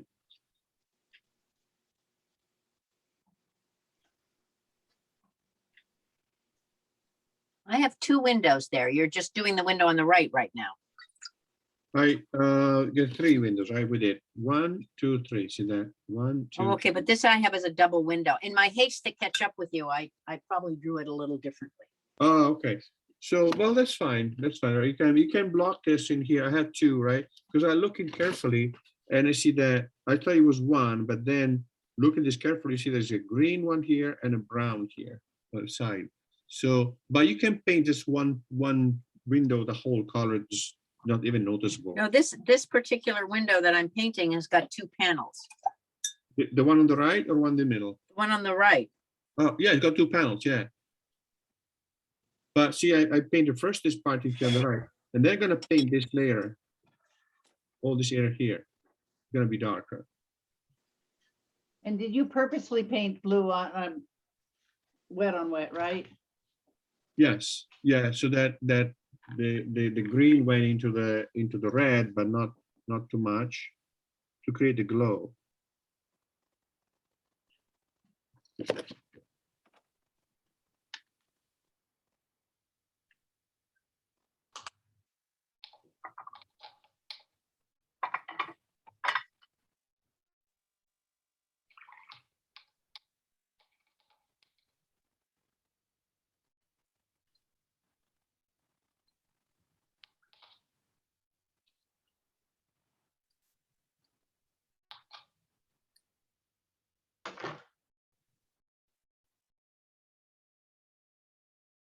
This other color here is a darker brown, and they're kind of side by side.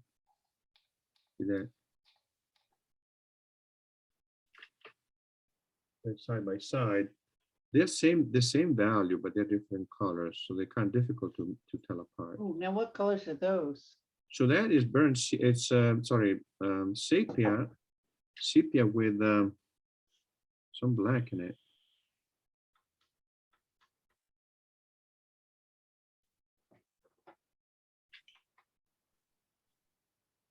We also had to do the frame around the window with a light color, but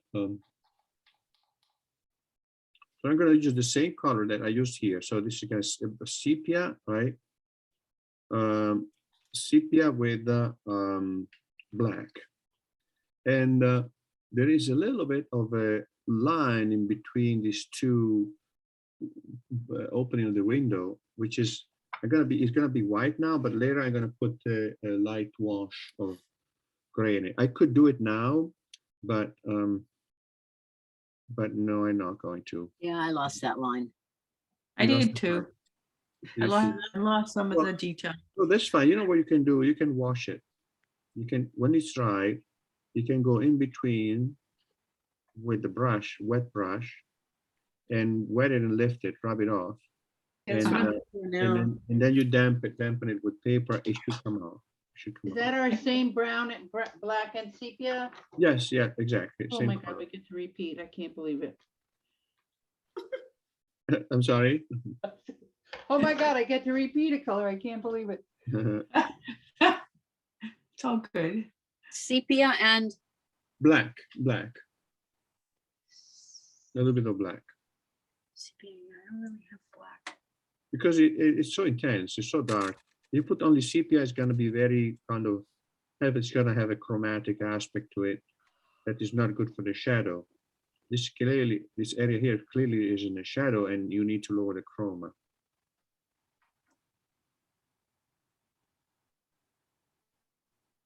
Paint has a little handle on it. So we're following loosely, right? The pencil drawing we did before, right? But if you want, this could be done very, very accurately with precise line, but we don't want to. We are here on the bridge, we're freezing. Right? The tourists keep peeking what we're doing and making comments, so we want to be done with this.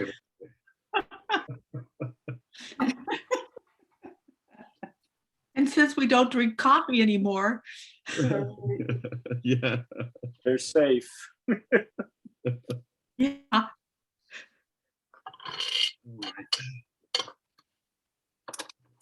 like coffee, but really I can't sleep anymore.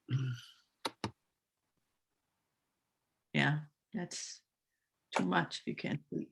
Yeah, it's just I go overboard. But I think it was my blood pressure, like, oops. I had a whistle from the ears.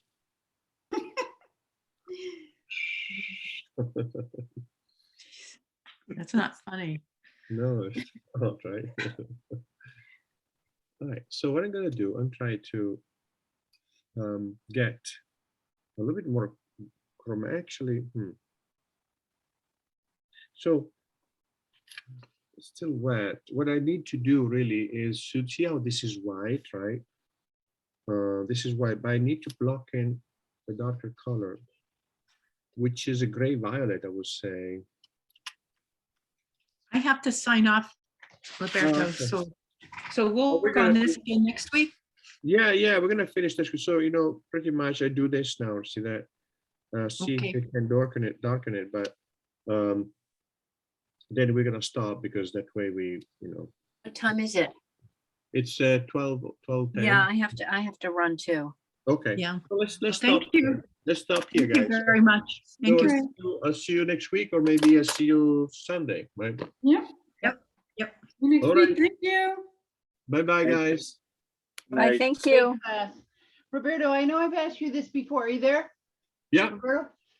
What line, all my little square brushes are inexpensive and they hold paint. Like I go to use them and it's got last time's paint in it. Is there a brand of brush that's for little square and little pointed brushes? Say it again. My Like, little angle brushes and square brushes. not the cleansing. angled, like it's this instead of being flat like this, Yes, those brushes. is cut like that. Is there a brand you recommend? I So don't, that's- I never use them. I don't know, but I never use the angle one. Yeah, But I don't know. Really, I don't know. I can look them up. Just look that's them not up. your special, okay. Yeah. The lingual box, lingual something or other that you can get at Michael's is good. Okay. What is it called? nickel or ling, Lane nickel, it makes sense. Yeah, yeah. I think that's lane nickel, something like that. Yeah, yeah. and they're not expensive. And what was the sky color? Do we, it's like it was a pale lemon ochre? The window here. No, the sky. Sky. First thing we did. Oh I got yeah, wrong. yeah. What I use is I use a Naples yellow with a little bit of alizarin crimson to give it a pinkish glow. But the Naples yellow Okay. should lose it, so it's not too, because it's kind of a cream color almost, like it's a real. So, but I use Naples yellow because it reminds me a lot of Naples yellow, that color. So Naples yellow is not a color that you might want to buy. It's difficult to mix, and I mean, most likely you're not gonna find genuine Naples yellow in watercolor because they don't make it anymore because it contains lead. The original contains lead. Ah, So, but it's a beautiful color, and all the Naples yellow, their substitute, are nowhere near the glow that the genuine poisonous color has, right? So, too I bad, have right? an Old Holland yellow light. All Holland yellow light. It's a good color, but it's going to be more chromatic than Naples yellow. Okay. No, it's a good. You could probably use that and see what happened, but you see if you need to subdue the chroma of the yellow, right, with a tiny little bit of maybe cobalt violet, because the cobalt violet is complementary. Violet is complementary of yellow, so if you put a tiny little bit of that color, it should, or try it with the alizarin crimson to see if that does the job without adding violet. Okay, so Naples yellow will be this week's. Last week I went with the ultramarine violet. Little by little, we're getting Every there. week a new color, right? Every week. That's right. Every week a trip to the store. Okay, this was terrific. Thank you. Okay. See you next I week learned a then. lot. Bye bye, guys. See Very All right, much. bye-bye. Bye. See you Sunday. you Sunday. Goodbye. Bye bye. See you. Bye. Bye bye. I didn't paint. Is that Harriet? Yeah, Hi, Harriet. Hi, how are you, Carol? Good. We missed you last week. Oh, I'm working my tail off, unfortunately, but Oh, that's the way it goes. yeah. Okay. So, Okay. Bye bye. see you later. Yep, Our bye-bye. cleanup here.